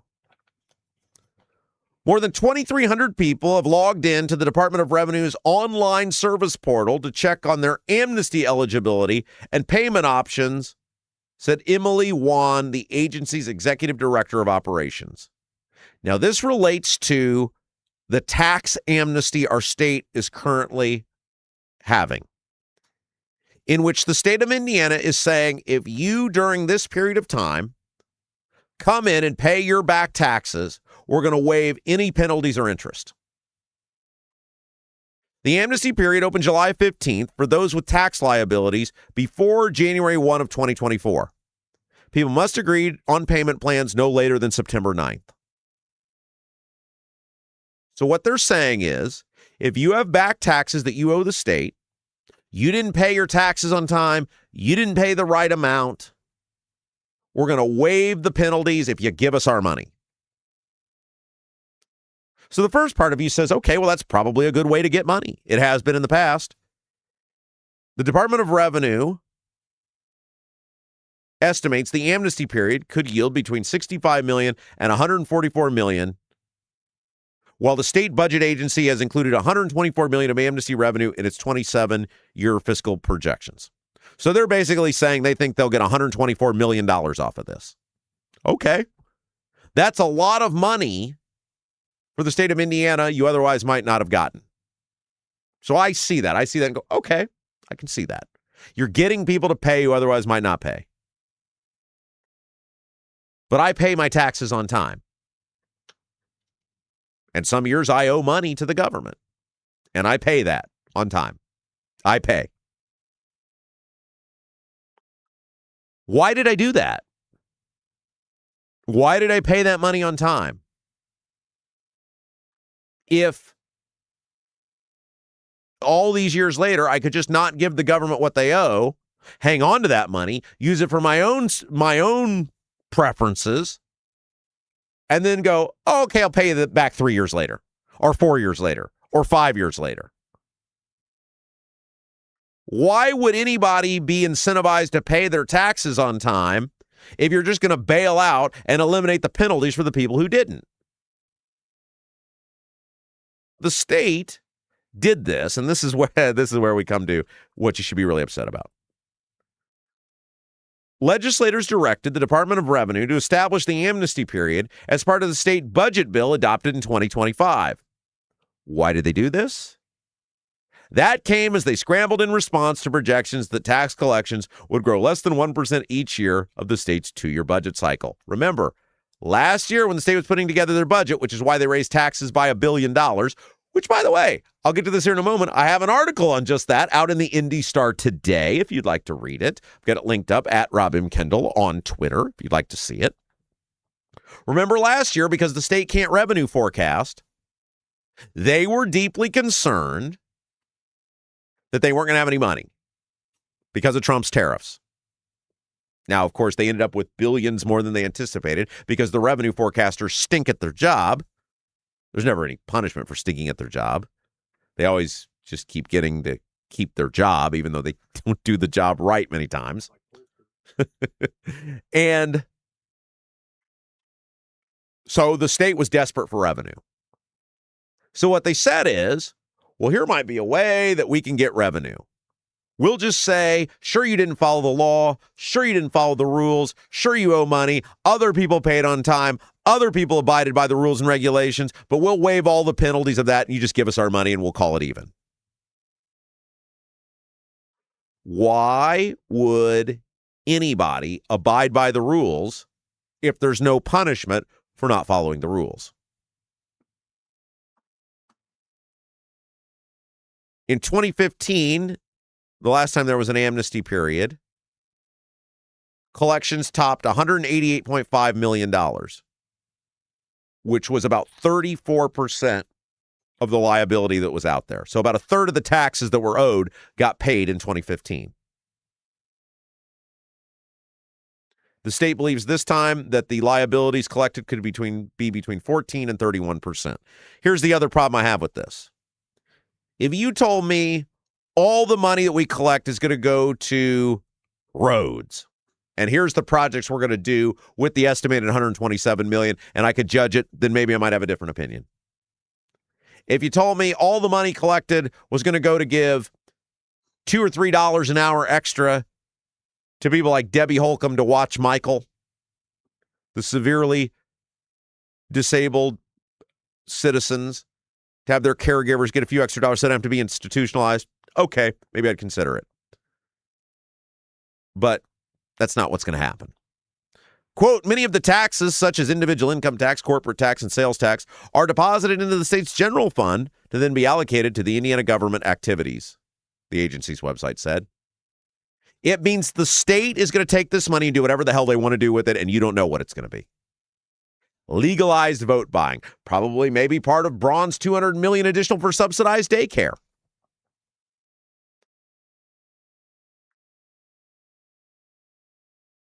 The state is going to be sitting on revenues, surpluses, whatever you want to call it, reserves of $4 billion. By next year, that could grow to over $5 billion. We're telling people for $100 million or more, a fraction of what our actual reserves are, the laws don't matter. Which I don't blame the people who are going to take advantage of it. Good on you. I'm not mad at them. If somebody's going to let you off the hook, take it. Stupid to pay more than you owe if you can get off of it. But what you're sending a message to people in the future is don't pay on time. We'll eventually bail you out, just like we did in 2015 and just like we're doing 10 years later. Just like with Max Engling accepting this illegal donation and the corporation who gave it to him, if there's no punishment for illegal activity, if there's no punishment for breaking the rules, and we're talking like brazen stuff here, some of these people, some of these corporations, they owe a hell of a lot of money. A hell of a lot of money. If there's no punishment for breaking the rules, then why would anybody ever follow the rules? Egregious behavior. Egregious, deliberate behavior. That's the key. Egregious, deliberate behavior has to have repercussions, or everybody will just be behaving in an egregious, deliberate manner. Guys, it is Friday. Double D's Barbecue, open for lunch, open for dinner. Special today, Mississippi farm-raised catfish. Double D's, ribs, brisket, and more. They take their authentic wood-smoked Memphis-style barbecue very serious, and they would love to show you what they're all about. They've been the winner of Best Ribs and Best Sauce at Rib Fest in Hendricks County. You guys go out there. I know many of you have been out there. You just say how amazing it is. The atmosphere, the decor, the service, and most importantly, the food. Ribs, brisket, and more. See the full menu for yourself and explore. Consider that Mississippi farm-raised catfish that's a special today and tomorrow. DDBBQ317.com. DDBBQ317.com. Right there in Clayton on 40. Double D's Barbecue. Check it out. All right, let's take a break. When we come back, I got a new article in the Indy Star I'm going to tell you guys about. I'm pretty proud of this one. Plus, an Indiana city is getting sued by the Attorney General. We'll tell you what for and if he's got a case. When we come back, nobody does local like us. Indiana news, politics, and government you won't get anywhere else. You're watching Rob Kendall Show. If authentic wood-smoked barbecue is your thing, Double D's Barbecue in Clayton is the place for you. Owners Dennis and Tina Duncan, along with their son Garrett, are from Memphis. So when it comes to barbecue, they're not screwing around. No pellet smokers, no roasters, just authentic wood-smoked Memphis-style barbecue. All of Double D's food is cooked fresh daily, and it's all made from scratch. Double D's Barbecue, located at 40 and 39 in Clayton, is open all day, Wednesday through Saturday, but get there early because once they're sold out, they're done. Check out the full menu, ribs, brisket, and more at ddbbq317.com. Right now, everything's expensive. That includes things you need around the house. If your water heater, water softener, or well pump goes out, or even if your toilet stops working, you could be looking at a major expense.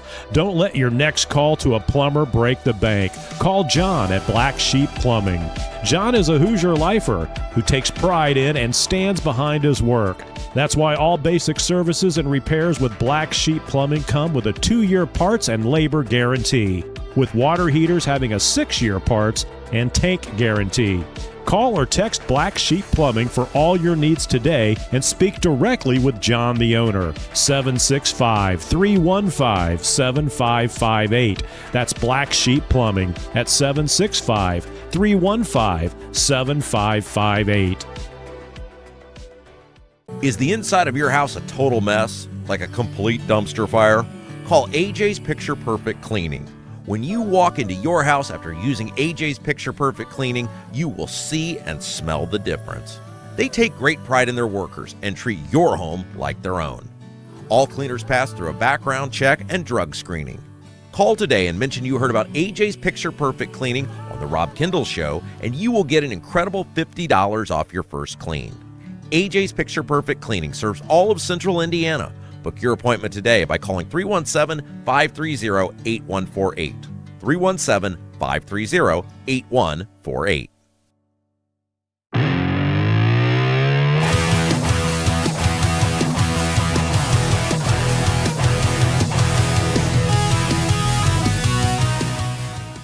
Hey guys, welcome back. It's the Rob Kendall Show. Thanks so much for joining us. If you haven't done so yet, help us out. Hit that little thumbs up button. Really helps us grow the program here on the Rob Kendall Show. Hey, you guys found your next home, but haven't sold your current one yet? One of the biggest challenges homeowners face is coordinating the sale of their current home with the purchase of their next one. Gary Tedrow with Verity Mortgage helps Central Indiana families explore bridge loan and home equity loan solutions that may provide flexibility during the transition.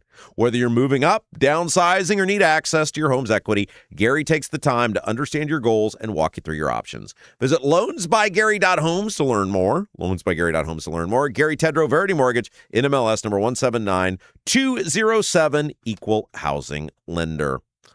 All right, so new article out today in the Indy Star, and a shameless plug here, promote myself, which I'm sure you guys won't mind. Written by yours truly, and it is about Braun and the Republicans and how they are misusing our money. Headline reads, Governor Mike Braun buys votes with subsidized daycare.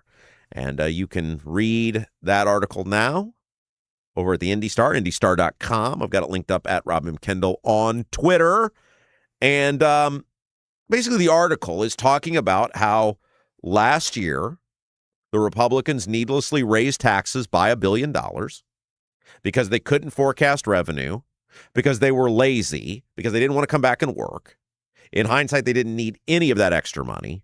And now, instead of giving it back to us, they are looking for new ways to spend it. And I call it legalized vote buying.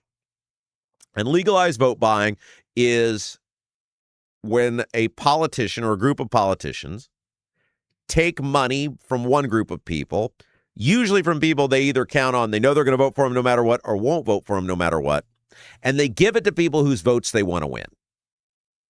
Take money from one group of people and give it to another. And what Braun is doing, one of the legalized vote buying games he's entered, is the subsidized daycare, in which he's taking money from you, money that you've earned, and he's giving it to other people who maybe don't work as hard so that they can have a reduced cost daycare and go, oh, isn't Braun great? I paid for my daycare this morning. We pay on Fridays. I paid the full freight. And I wrote about this in the article, and I'm pondering the same thing. Like, why is my family less than? I go to work. I, apparently foolishly, based on the state's analysis here of giving the amnesty, pay my taxes on time if I owe. And I don't ask for much. I try to be self-sufficient. I try to put all my obligations first, make sure my child is taken care of. And my reward for that is I pay for daycare in full while the government takes money from me and makes sure someone else doesn't have to pay in full. We all made the same choice to have the child. Child gets formed in the same way. We all, for the most part, did the act of having the kid. And yet, even though we all made the same choice, I'm being punished and forcing to pay for someone else's choice. That doesn't seem fair to me. Let me read you a little bit of what I wrote in the article, and maybe that'll inspire you guys to go read the rest of it. Indiana Republicans needlessly raised taxes by $1 billion last April. Needless, not just in the sense that their $44 billion biennial budget was too big and inefficient, but because the state could not even properly forecast its revenue, and we all paid for it. Really, the core of this article, guys, which you can read now in the Indy Star, is two things. Number one, two things I was really trying to hammer home. Republicans can't budget, and they can't revenue forecast. The party that always talks about responsible government. They can't budget, and they can't revenue forecast. They do this stuff all the time. They get things wrong all the time. And it's amazing to me. They do it in government, and it's no big deal because they can just take more money from you. You get your revenue forecast wrong, you get your budget wrong in your business or your household, you're in big trouble. One of the things that I'm not fond of now being back in charge of myself is I got a budget for the business, right? Like I got to plan things out. Here's what we got. Here's what we got coming in. Here's what we got in the future. And, in this business, it changes from month to month based on who your advertisers are, who comes, who goes. That's a part of the business. Do we buy stuff? Do we do this? Do we do that? All of these things I have to constantly keep an eye on. Why? Because the place we're at here is not going to accept, hey, man, bought an extra computer, going to need to wait a month to pay you the rent. That's not how this works. But yet these other people who made the same choice I made to have a kid, they get to have their daycare paid for. They are essentially the guy that goes, hey, man, bought an extra computer. Sorry, can't pay the rent this month. Imagine if I could just take, well, the guys across the hall just moved out. But imagine if I could just take money from them. That's essentially what's happening. I made a choice to rent this room I'm in. They made a choice to rent the room they're in. We all knew the price of the room to rent before we rented the room.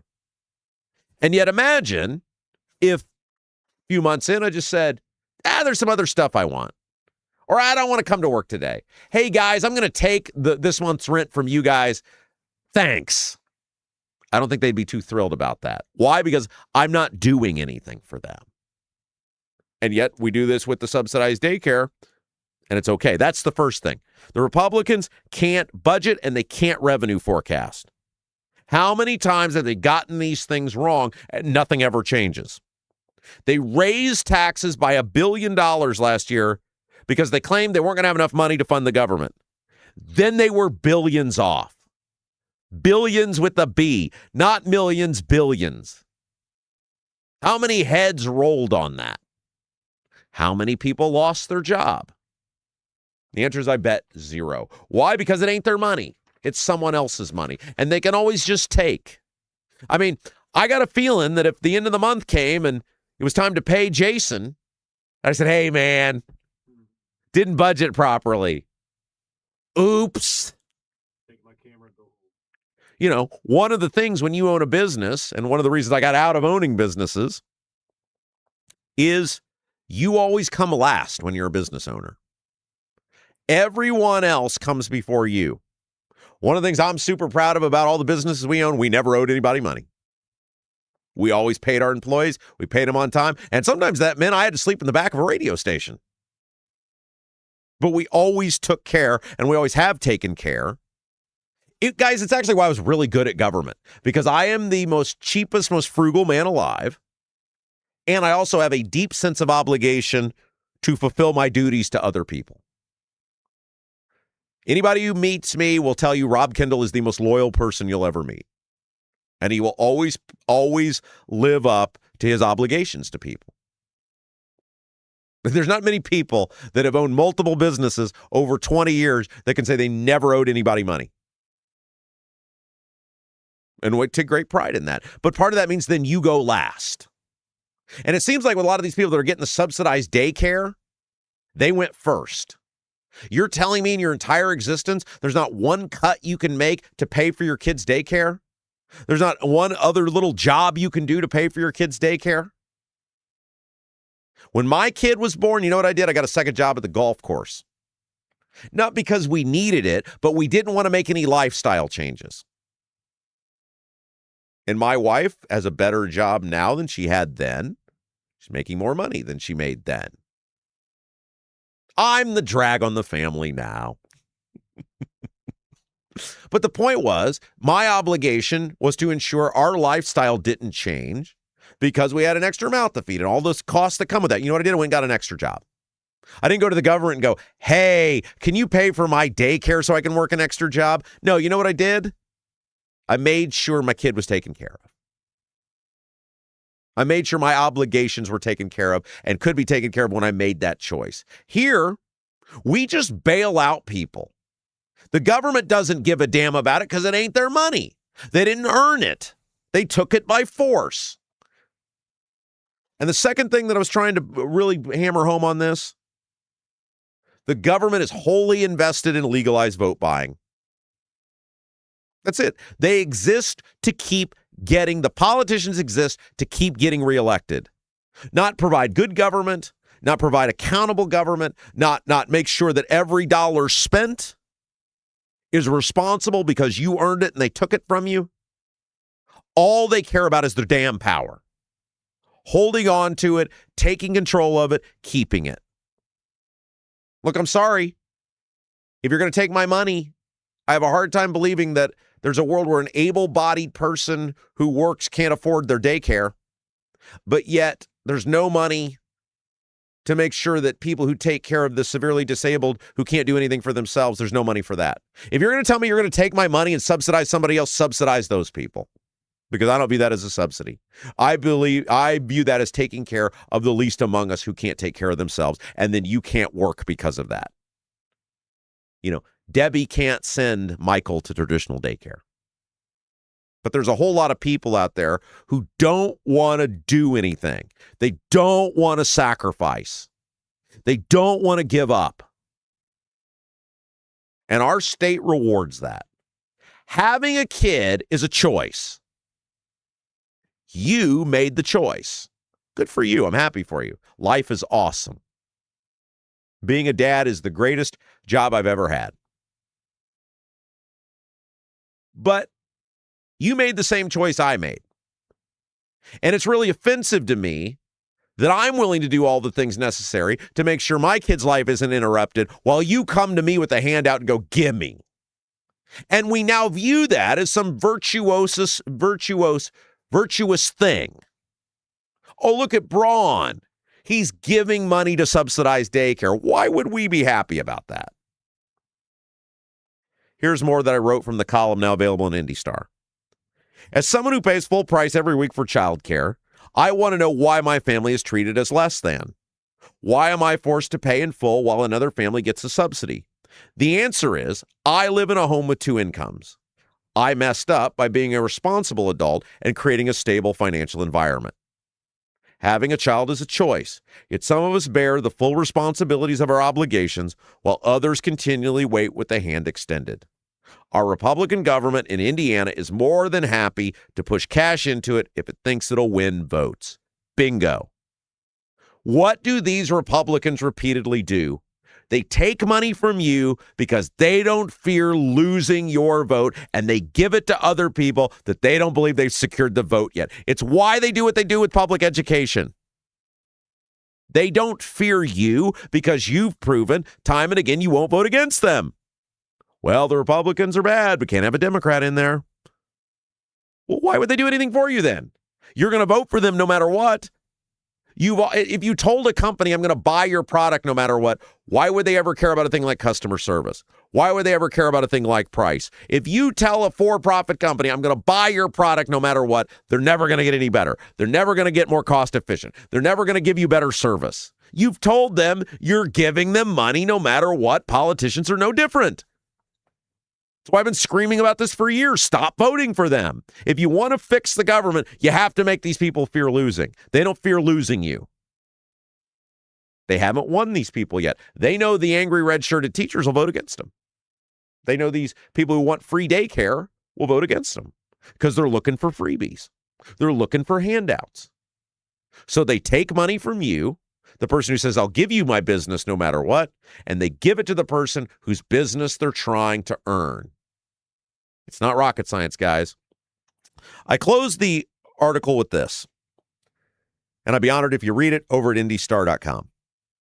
The Indiana Republican Party is the party of shut up and pay. It is also the party of handouts. Indiana Republicans do not care at all about competency.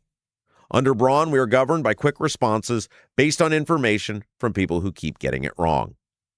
The worst part about it is most of these people hang on to their jobs. There is rarely any punishment for being incorrect. The taxpayers are the ones who suffer.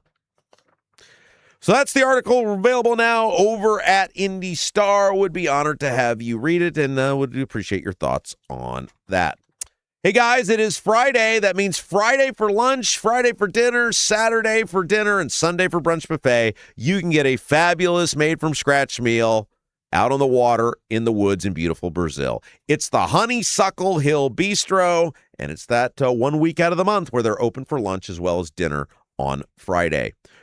Honeysuckle Hill Bistro, listen to the specials this week, and it's all made from scratch. Like they like to call it Hoosier grub food. Specials this week include Dad's Old Roast Beef, Old-Fashioned Oatmeal Cake, which is served only once a year by Andy. It's his personal favorite, and he only makes it once a year. So if you want that, you got to go this weekend. And Toll House Pie. Get the full menu. There's nothing bad on there. I can assure you that. I've been there many times by visiting their website. Just Google Honeysuckle Hill Bistro or ask our guy Ken Egold. Ken Egold is a regular visitor out the Honeysuckle Hill Bistro. He loves it out there. Honeysuckle Hill Bistro on the Google machine to get the full menu. Reservations are preferred. 812-443-3003. 812-443-3003. All right, let's take another break. A lot more to get to. Hour and a half, well, almost an hour and a half to go. We're going to tell you about Todd Rokita suing one Northwest Indiana city, and we will tell you why. Plus, Andre Carson, he's mad at ICE. We'll tell you about why Andre Carson's mad at ICE. A whole bunch to get to when we come back. You're watching Rob Kendall Show. Do you have a dog but don't have a fenced-in yard? Your HOA won't allow a fence? Worried about having to watch your furry friend anytime you go outside? Avoid the blazing hot summers and freezing cold winters with All-American Dog Fence.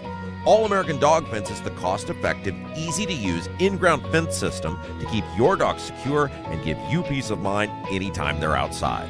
All-American Dog Fence backs their Pet Stop products with a lifetime warranty. Call or text All-American Dog Fence at 317-862-6606 or visit their website at allamericandogfence.com. Mention the Rob Kendall Show and get $200 off a new installation. In Congress, I get all sorts of insider stock tips. Sure, I cashed in. It's my Beltway bonus. But now here comes Senator Todd Young with his total ban on congressional stock trades. Freaking Mr. Clean Marine. Todd Young's got real guts taking us on. Young's gonna cost me millions. Had enough of this? Contact Senator Todd Young to say thanks and let him know that you stand with his plan to ban stock trading for all members of Congress. Are you seeing cracks in mortar, moisture working through walls, facade or structural failure beginning to surface? Bramwell Mackay sets the standard for exterior and structural building solutions. Our 40-year master masons and industry experts address moisture intrusion, failing foundations, masonry deterioration, and more. From preserving historic landmarks to addressing modern building envelope issues, Bramwell Mackay delivers full-spectrum service with white-glove professionalism. In Indianapolis, call 812-33-BRICK. 812-33-BRICK.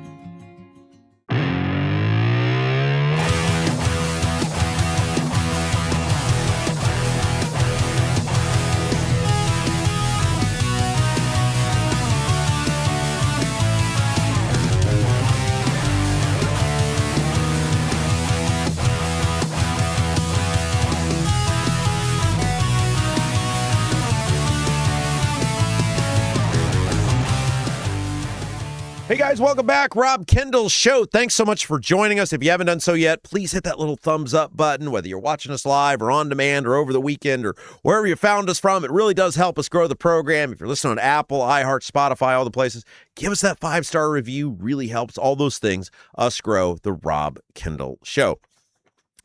I forgot to mention John Russ' big event. Now, of course, our third hour is brought to you by John Russ. We'll tell you about that here in a moment. But don't forget, Saturday, October the 3rd, we're having a big old party for the Rob Kendall Show. We are already at almost 100 RSVPs. Our goal by October the 3rd is to have 200 Rob Kendall Show listeners at this event, and we would love you to be a part of it with us at John Russ' beautiful house in Seymour. He's having a bash. He's going to celebrate America's 250th birthday, and you guys, the Rob Kendall Show listeners. It's totally free to attend. It's going to be an antique car show, patriotic music, lunch catered by Double D's. I'm going to give a little speech on how amazing the country is, birthday cake for Jason's birthday, and a whole bunch more at the Palatial Rust Estate in Seymour. The event's starting at noon. It'd be an honor to have you there with us, get a chance to meet you, say thanks for being a part of the Rob Kendall Show.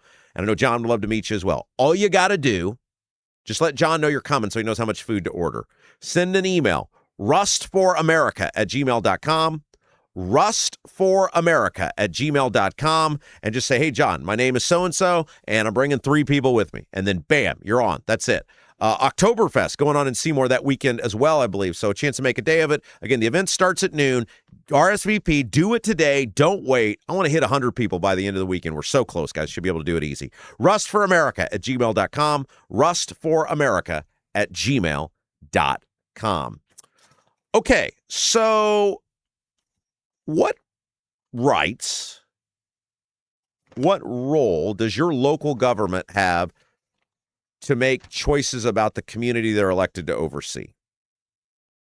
What right, what role does your local government have to make decisions about the community that they're elected to oversee? I ask this question because there was an article yesterday, Capitol Chronicle, other news media outlets covering it. I'm working off the Capitol Chronicle, that announced that Todd Rokita, the Attorney General for the state of Indiana, is suing the city of Maryville. Maryville is getting sued by Todd Rokita because he says they're interfering with federal immigration enforcement efforts to add a new detention facility there. He said in a news release they are, quote, effectively aiding and abetting criminals.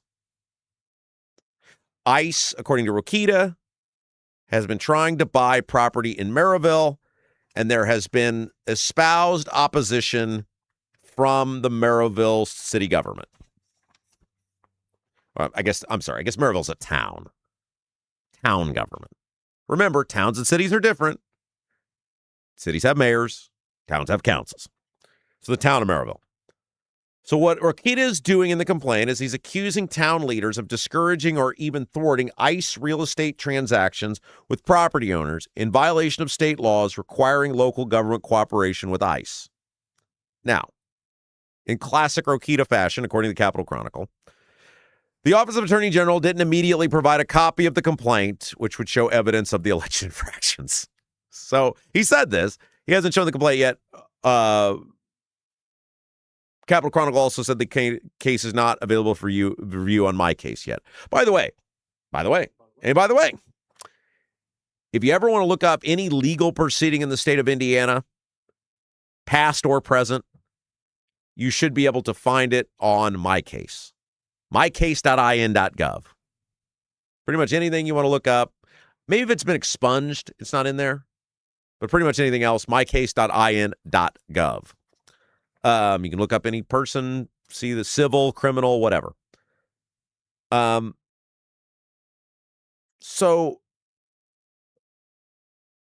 the state of Indiana passed a law in March. It was Senate Enrolled Act 76, which has now taken effect, which authorizes Rokita to sue units of local government for up to $10,000 per violation of an existing ban on limiting immigration enforcement activities. Local governments must also comply with ICE detainer requests. Now, the city of Maryville has said, look, we passed a non-binding resolution. Basically, they verbalized their opposition to what ICE is trying to do. Now, maybe, and we don't know because we haven't seen the actual complaint yet, Rokita has some evidence of a formal obstruction by the Maryville city government to businesses selling their properties, their buildings, whatever, to ICE. I don't know. We haven't seen the complaint yet. Here's the thing, because you guys remember, we touched on this story about a month ago when he was threatening to sue them. As an elected official, a former elected official, here would be my question. If I believe any development, which is what an ICE facility would be, it's a development, you're taking something and you're changing what it's being used for. It's the same whether it's a housing development, a warehouse, or an ICE facility. You're changing the use of land and resources in a community. Do I, as an elected official, if I believe my city, my town, is not equipped to handle the development, do I not have an obligation as an elected official to resist that? Because one of the things that the town of Maryville had said their objections were things like infrastructure. We don't have the infrastructure to put this facility here. You have to think, you're injecting thousands of people potentially into your community. Not just the inmates themselves, but the people who are going to work there. They're not talking about, like, and we'll get to this in a second, this Miami Correctional Facility, which is already housing prisoners, which now they house illegal aliens, illegal immigrants. You're talking about buying properties and turning them into things. Does my community have the ability, from an infrastructure perspective, roads, bridges, water, sewer? Am I harming my existing constituents? Take away that it's ICE. Take away that it's illegal immigrants. Does my community have the ability to sustain this without affecting existing residents? If the answer is no, or you believe the answer is no, I don't care what development it is, I'm going to be against it. That's the job of a local elected official, to look out for their town or city residents. I don't think that makes you a bad actor. I don't think that makes you a criminal. I don't think that makes you worthy of being sued. I think you're simply saying I have an obligation to make sure my community can sustain this development like you would with any other development. The second part of this is you're potentially going to be dumping some really dangerous, violent people into the community. Now, conceivably, they'd all be overseen. But if somebody proposed building a prison in your community, would you object to that? If someone's proposing building a prison across the street from you, your neighborhood, would you object to that? Most people probably would. It doesn't make them pro-illegal immigration. It doesn't make them obstructionists. It means I'm concerned about the impact of having all of these potentially very violent people in my community might have. That doesn't make you a bad person.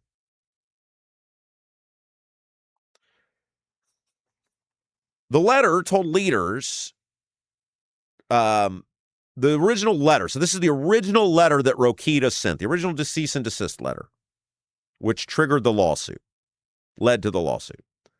The letter told leaders to rescind a non-binding resolution opposing the conversion of warehouses into detention space, stop interfering in resident ICE land deals, and issue a public statement clarifying that the town won't oppose transactions or real estate against any landowner who sells ICE. They'd be insane to do that. As a local elected official, take away your view on immigration. You would be insane to issue a statement that you will essentially approve, or in this case, not interfere with any development without knowing the specifics. I mean, one of the things any developer should do in the pre-planning stage, if you are taking a farm field and you want to build a data center or a warehouse or a restaurant or whatever, and you're going to need some level of zoning change, or it's going to change the land use, you go to the city or the town and you say, hey, what's the appetite for this? Like, I don't want to get too far down the rabbit hole in terms of cost, in terms of design, in terms of planning, which all costs big money, without buy-in from the community. If regular developers are going to do this, it's not unreasonable to say the government should also have to have buy-in, the same buy-in that a developer would. The Miami Correctional Facility, there was buy-in from locals when the state agreed, and there was a buy-in from the state when the feds agreed to do this. The state said, we're set and equipped already. We have beds available. We're already housing inmates. We know how to do this. We will take these prisoners, federal government. We will take these incarcerated illegal immigrants, federal government. It's not out of the realm or unreasonable to say you wouldn't want this potentially in your community. And by the way, when you take a warehouse or any large commercial building, it's paying property taxes. It's paying 3%. Any of those developments that get bought by the government and turned into government property, you know how much property tax they're going to pay? 0. Why would a community be for that? Let me give you a real example of this.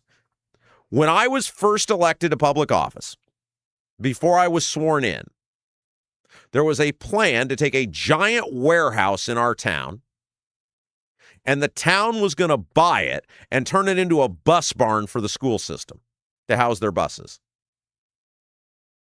And I learned of this, and I went to the town manager, and I said, well, why the hell are we doing this? Well, we want to keep a good relationship with the school system. Screw those guys, was my response. I used another word. We're trying to be more radio friendly these days. We like to call it preparing for the future. So I'm not going to use the word that I actually used. And he said, well, they might be mad at you. I said, what do I care? I'm not on the school board. I'm on the town board. Why would I asked the town manager, I said, how much does this building pay a year in property tax? It was like I don't know what it was, like a $3 million building. So I don't know what its freight was. Maybe, I don't know, $90,000 a year in property taxes, something like that. I don't know what it was.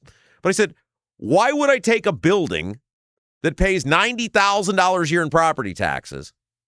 Why would I take that off the tax roll, then spend $5 million or whatever the number was going to be of public money so that somebody is nice to me or says some nice thing about me? Well, that's just the way that we've always done it. Well, that's insanity. Because that $90,000 is important. That's a lot of sidewalks getting repaired. That's a lot of property taxes. And I cut the project. I didn't have the ability to cut the project. Here's what actually happened. This is great. And you guys, this is why I love the Rob Kendall Show audience. You're the only people in the world that would find this entertaining, but I know you will.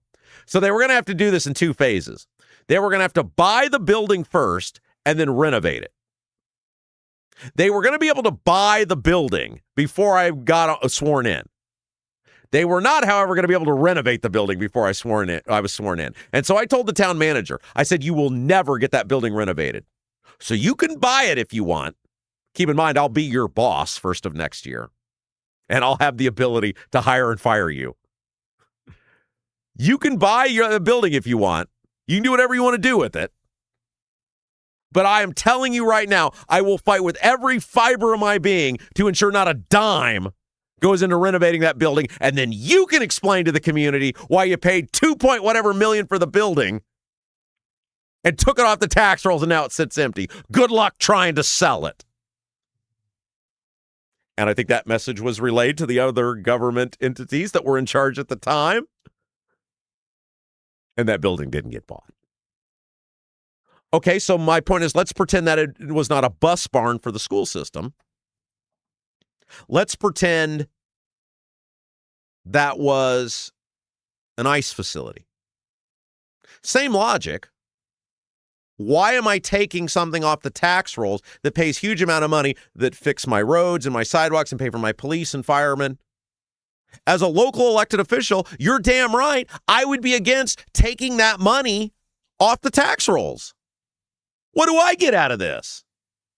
Does it make me less patriotic because I want to fix my roads and sidewalks and pay my police? Is the federal government, is the state of Indiana going to make up the difference? Now, if the state of Indiana comes to these people or the federal government comes to these people as the community leaders and says, hey, we realize we're really inconveniencing you guys. And I'm just making up numbers. I realize we're going to take $1 million off your tax rolls. We're going to replace that. And we're going to throw in an extra $1 million for your inconvenience. Okay, different story. But it doesn't sound like there's any of these commitments from the federal government or the state of Indiana to the town of Maryville. They're trying to paint these people as obstructionists, and maybe they are. Maybe their actual objection is rooted in they're all radical leftists who don't want immigration laws enforced. But this comes off as, it appears, it strikes me as somebody looking for a headline, in this case it's Rokita, rather than giving the full story of why are these people actually objecting? What are their concerns about the impact on their community? That's the job of the local elected official, to look out, not to look out for the state of Indiana, not to look out for Donald Trump, not to look out for ICE. Their job is always, your job is always to look out for the members of the community who have elected you to serve and do what's best for them. And that means keep them safe. It means keep the toilets flushing and the faucets turning on and creating good roads to drive on. An environment where good schools can flourish. Like these are the primary jobs of a local elected official. So it just came off to me like one of these things. And again, could be. Maybe these people are just straight out obstructionists. But there are a lot of impacts. There are a lot of ramifications to local governments anytime the federal government or state government comes in with mandates. It's probably not as cut and dry as you think it may be. Or as Rokita wants people to believe. Now, if there is some great plan that the state has for all this on how everything's going to get compensated, willing to hear it. And maybe it changed my opinion. Haven't heard or seen anything like that yet. Hour 3, guys. We've made it. Hour 3. Rob Kendall Show, brought to you by John Rust. Thank you, John Rust, for making our third hour possible every single day. We could not do it without you. Staying on the ICE conversation, Andre Carson. You know, we really haven't talked much about Andre Carson since we started this program. And he's always good for some level of fodder, some level of stupidity. And we go to the aforementioned Miami Correctional Facility for this next story. Now, remember, I think this was last year. The state entered into a partnership with the federal government in which the state allowed, because they had available resources at the Miami Correctional Facility, Peru, Indiana, to house illegal immigrants that are detained by our government. And the deal that the state made was the federal government would reimburse the state of Indiana a certain amount per day for housing these illegal immigrants. The reimbursement, or he was going to reimburse the local governments, et cetera. The reimbursement rate was going to be far greater than what the state was able to pay to house inmates. And it has seemingly been a pretty good deal so far. Now, there's been some issues with reimbursements, et cetera, but by and large, it's the community has not shut down. Why? Because it's an existing correctional facility. It's designed to house bad people. But Andre Carson, Congressman Indianapolis, he has made it very clear over the years he doesn't really care at all about violent lunatics being illegally in the country, causing harm to taxpayers. But as he's shown recently, he is big mad if they miss their medicine. Violent people in the country causing harm to you, no big deal. Those violent offenders miss their medicine, potentially. Andre Carson, all over it, baby. Again, we'll stay at the Indiana Capitol Chronicle. U.S. Immigration and Customs Enforcement provided new details on conditions inside the Indiana prison contracted to hold immigration detainees amid reported widespread medical shortfalls. In a July 23rd letter responding to an inquiry by 7th District U.S. Representative Andre Carson, acting ICE Director David Venturella answered some of the congressman's questions on operations at the Miami Correctional Facility near Peru. Again, illegal immigrant gets on the roadway, kills somebody, which we've seen happen here in Indiana. You don't really hear a peep about Andre Carson. Illegal immigrants enact violence, commit theft, rape, murder. Andre Carson can't get around to writing letters. But hey, one of these people missed a medicine. Andre is all on it. He wants to know why. Venturella wrote that over a 22-day period in April, 760 doses of medication weren't administered to those in detention, either because detainees, quote, refused to come to the pill line, had low blood sugar, or were in court. Another 44 doses were missed because the medication wasn't available. That's against 3,242 doses successfully given. So, let's see. I'm trying to do quick math here. That's 800. 800 were missed. 3,200 were given. Public school math tells me that's 4 times. So there were 4 times as many doses given as those that were missed. Venturella didn't offer new information on the deaths of 2 men detained at the facility, citing ongoing investigations. He also declined to provide staffing totals for immigration detention and medical purposes at Miami Correctional, quote, due to operational sensitivity and security. Here's the question I have about all of this. Why are we worried at all?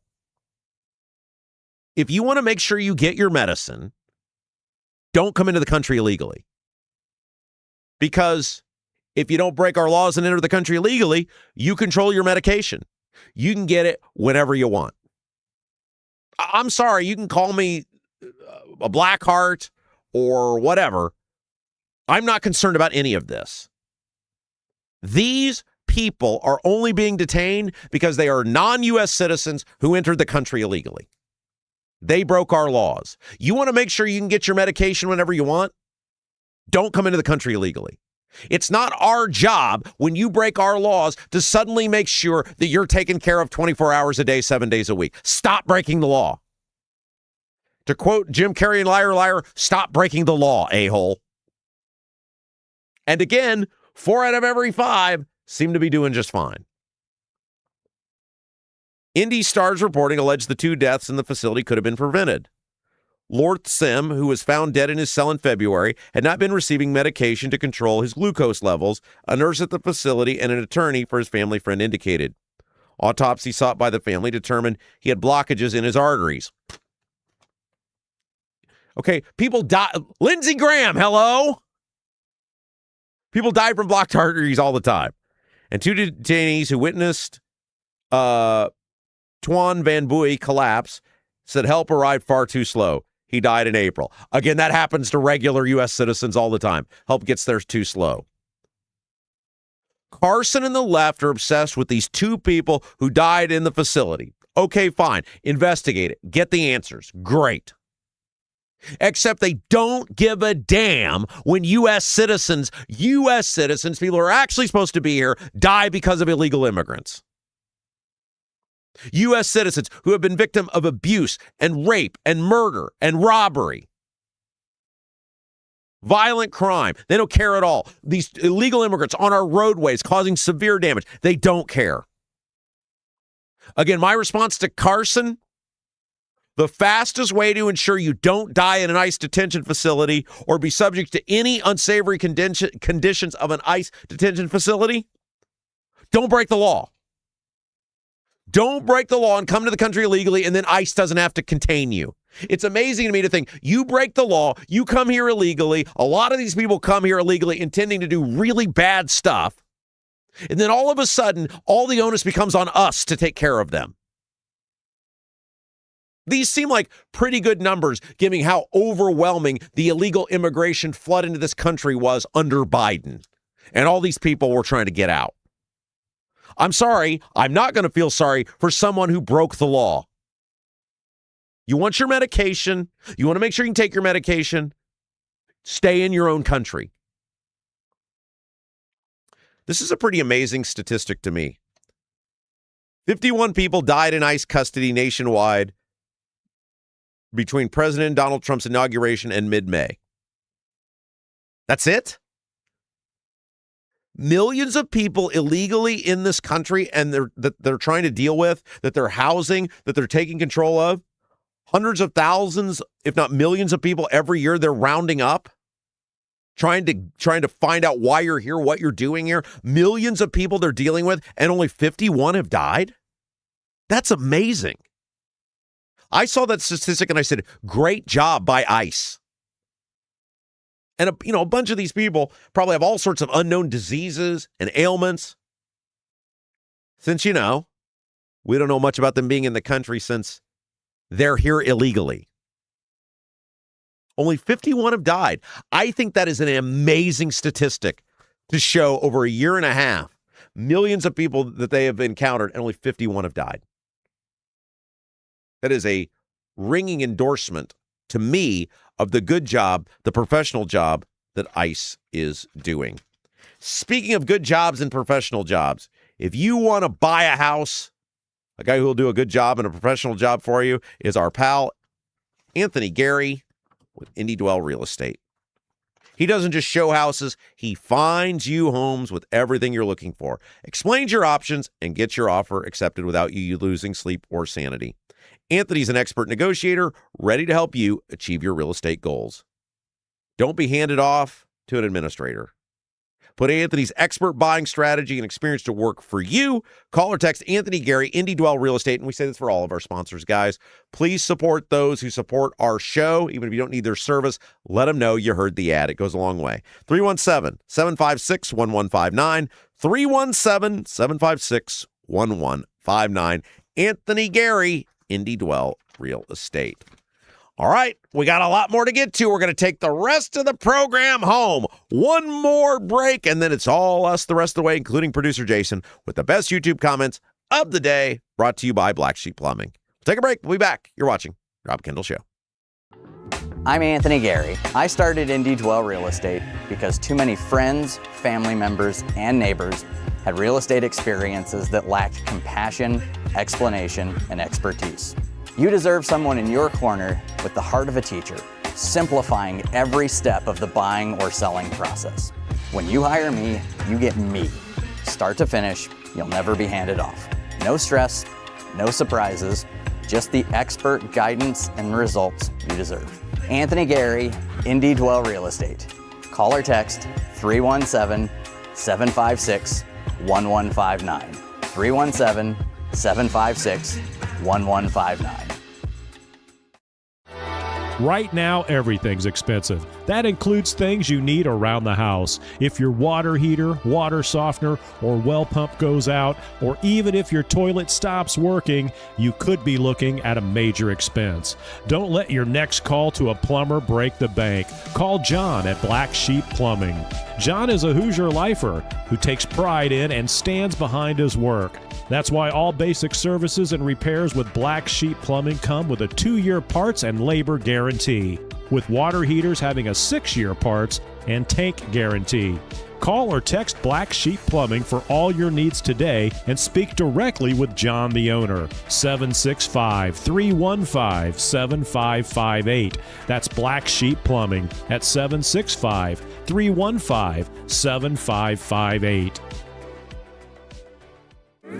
Buying a home or thinking about refinancing? Work with someone local who understands the central Indiana market. Gary Tedrow with Verity Mortgage helps homebuyers and homeowners explore options for purchasing, refinancing, or even consolidating higher interest debt through their mortgage. Gary's approach is simple, clear advice, and personalized guidance so you can make confident decisions. Visit loansbygary.homes to learn more or get started today. You've got nothing to lose but dollars on your mortgage payment. So call for a free, no-obligation quote, 317-695-5179.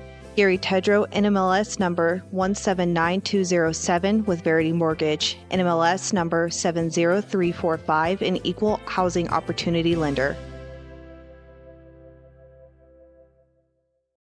With a lakefront view in beautiful Brazil, the Honeysuckle Hill Bistro and Cottage is a little out of the way, but totally worth the trip. Down home, made from scratch food, just like the good old days at Grandma's. When you visit the Honeysuckle Hill Bistro and Cottage, you'll leave more at peace than when you came in. Open 5 to 8 for dinner on Friday and Saturday, and Sundays 11 to 1:30 for the buffet. You must experience the Honeysuckle Hill Bistro and Cottage. Call 812-443-3003. 812-443-3003.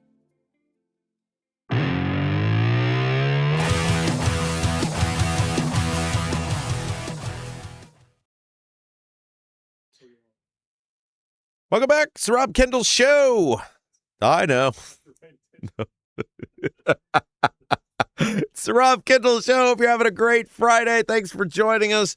Don't forget, if you haven't done so yet, give us that little thumbs up button. Really appreciate it. It helps us grow the program. We couldn't do it without you guys. Every single day, it is because of you guys that we are here and we are growing the Rob Kendall Show, and we can't thank you enough. So many big things are in the works. We're working on them. Hopefully, we'll be able to make some announcements here soon about some great stuff that's happening, and it's because of you guys. You guys have been with us for 5 months.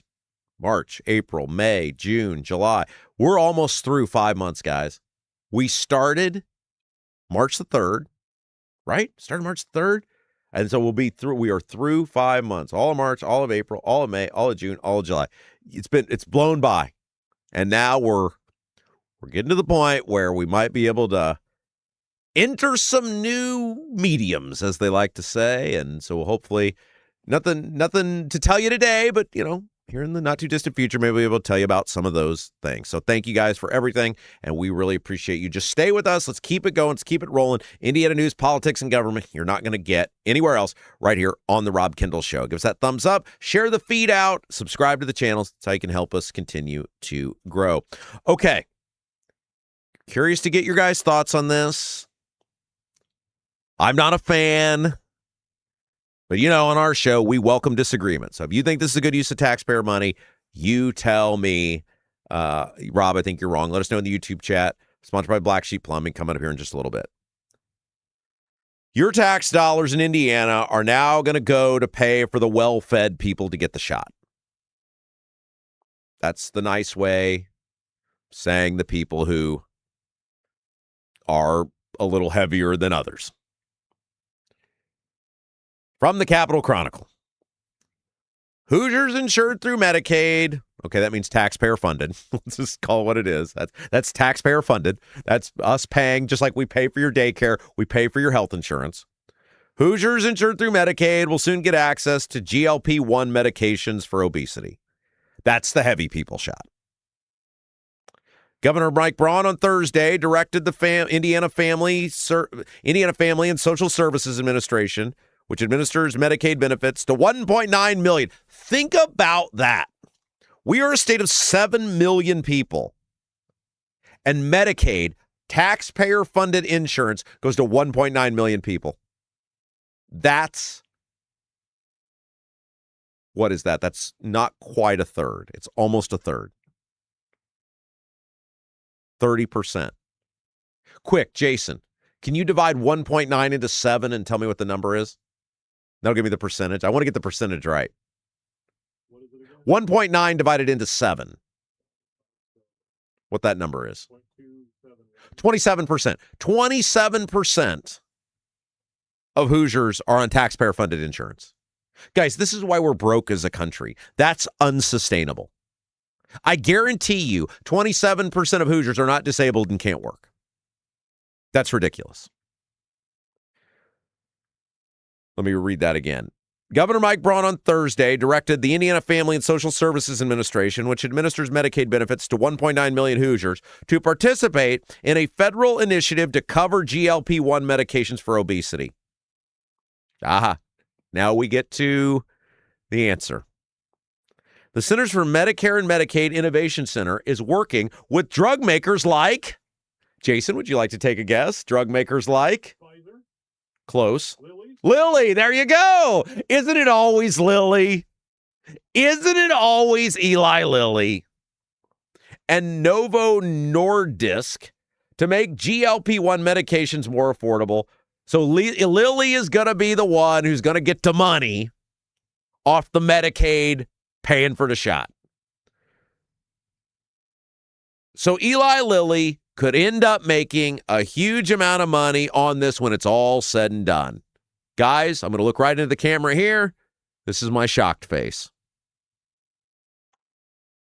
It's my regular face because I'm not surprised at all. States that opt into Balance, as it's called, into the Balance model, can access GLP medications at a lower cost. Indiana Medicaid. Are you guys ready? If you're driving, make sure both hands are applicably held at 10 and 2 on the steering wheel. Hold firmly. If you're sitting down, grab onto something around you. Indiana Medicaid will pay $85.16 of the $245 monthly cost, thanks to contributions from the federal government and manufacturer discounts. Indiana Medicaid is going to pay $85.16 a month for these people to get the shot. And that's on top of what the federal government's going to pay, which is also, of course, us. Braun, you know, like we said, he's in the legalized vote buying business. So whether it's a daycare or the shot for the heavy people, quote, Indiana's proud to expand access to essential treatment for eligible Hoosiers. Bull. You're going to tell me of all these people on the shot, a bunch of them couldn't fix it by living better? See, it's this essential treatment crap. You're going to tell me that of all the people on the shot, and look, if you're on the shot and I ain't paying for it, I don't care. Shoot away. Do whatever you want to do. Good on you. I'm glad you're losing weight. But if I'm paying for it, you're not going to tell me that for everybody that's getting it, that it's essential. You're not going to tell me that a bunch of these people with a little more fruits and a few more veggies and a little thing called exercise, you know, heaven forbid you lift a weight or walk around the neighborhood, that you couldn't accomplish the same thing. This agreement reflects our commitment to make Indiana healthy again by pursuing practical solutions that increase healthier lives. Practical solutions. You mean taking my money and giving it to someone else who won't go walk around the neighborhood? God, these people. Like, it's perfect timing for this article. I've got an Indy Star today. It's another example of legalized vote buying. This really feels like a bailout to me. What do you guys think? We aren't promoting healthy habits like diet and exercise, which is what we should be doing. Instead, we're promoting a drug. And correct me if I'm wrong, guys, do we understand the real lasting impacts? I mean, this thing has not been around in the mainstream for decades, has it? This is like the recent wave. Correct me if I'm wrong on that. And it's at a massive cost to taxpayers. How is it? Like, this is what somebody can't explain. Nobody has explained to me. We have no money. I keep coming back to these people who got screwed, who are just trying to take care of their severely disabled loved ones. We have no money for them with that.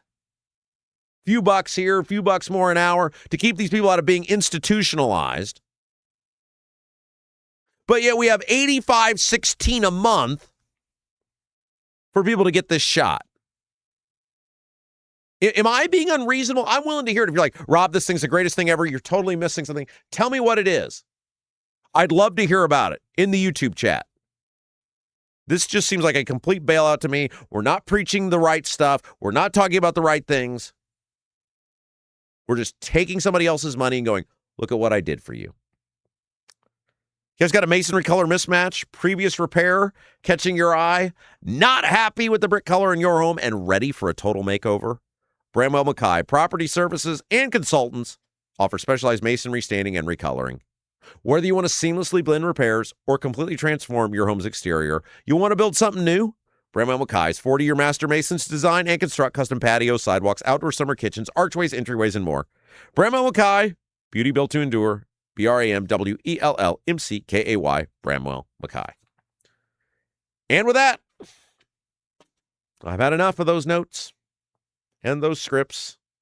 It's time for you, the very fabulous, always engaged, amazing YouTube chatters, to take control of the show. It is the best YouTube comments of the day, brought to you by Black Sheep Plumbing. And here to present to us the people who have gone above and beyond, shining stars of the YouTube chat, producer Jason. Well, hello, everybody. This chat brought to you by Black Sheep Plumbing. If your water softener, water heater, or well pump goes out, even if your toilet stops working, you could be looking at a major expense. Don't let your next call to a plumber break the bank. Call John at Black Sheep Plumbing. Black Sheep Plumbing says thank you to all military, firefighters, and police officers with an American Heroes discount. Give John a call or text. Black Sheep Plumbing, 765-315-7558. You can find that on the website, robkendallshow.com, 765-315-7558, Black Sheep Plumbing. Am I wrong about that pisses me off? That they're paying for the fat pill? Yeah, the shot.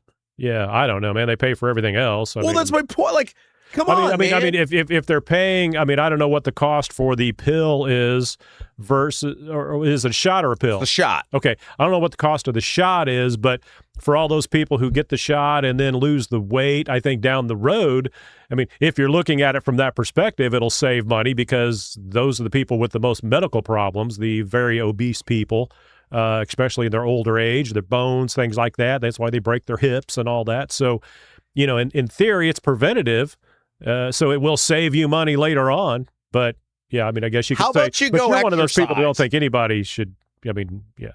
I mean, come on, right? Like, well, but reality is not everybody can exercise. Not, I mean, people. Let's say you've got you have a physical problem or whatever, and I mean, yeah, everybody can exercise, but they don't. So I mean, in a perfect world, Rob, you would be the king of perfection. But we don't live there. Where does it stop, though? Well, it doesn't. That's the point. You have to accept and adapt, because that's the way society is. I mean, it's but it's like we're accepting and adapting and everything. That's why we're bankrupt. Mm-hmm. That's why everything's so expensive. Right. I'm not explaining. I mean, I'm not justifying it. I'm just saying that, reality is what reality is. It's like the taxes. Everybody could have paid their taxes on time, of course. But, if you don't and you take advantage of the tax amnesty and all that stuff, I mean, it's like, okay, they're getting that money in, and those people aren't just sitting back laughing, not paying anything. They're, getting garnishments and things like that. They just behind the eight ball, people with the, the kids and the child care and all that.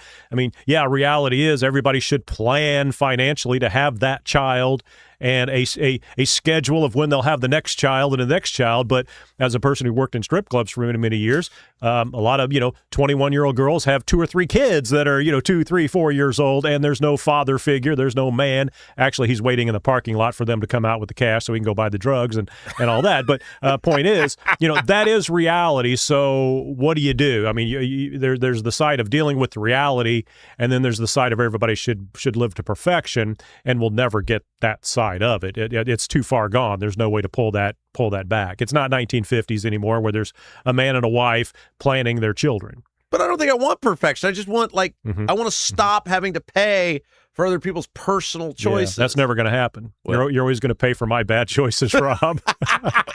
Like you're paying me right now for a bad choice. What the hell am I doing here? All right, we're in the chat. That's what we're doing. A lot of excellent comments in the chat today. I was in the chat last night with the folks. We were...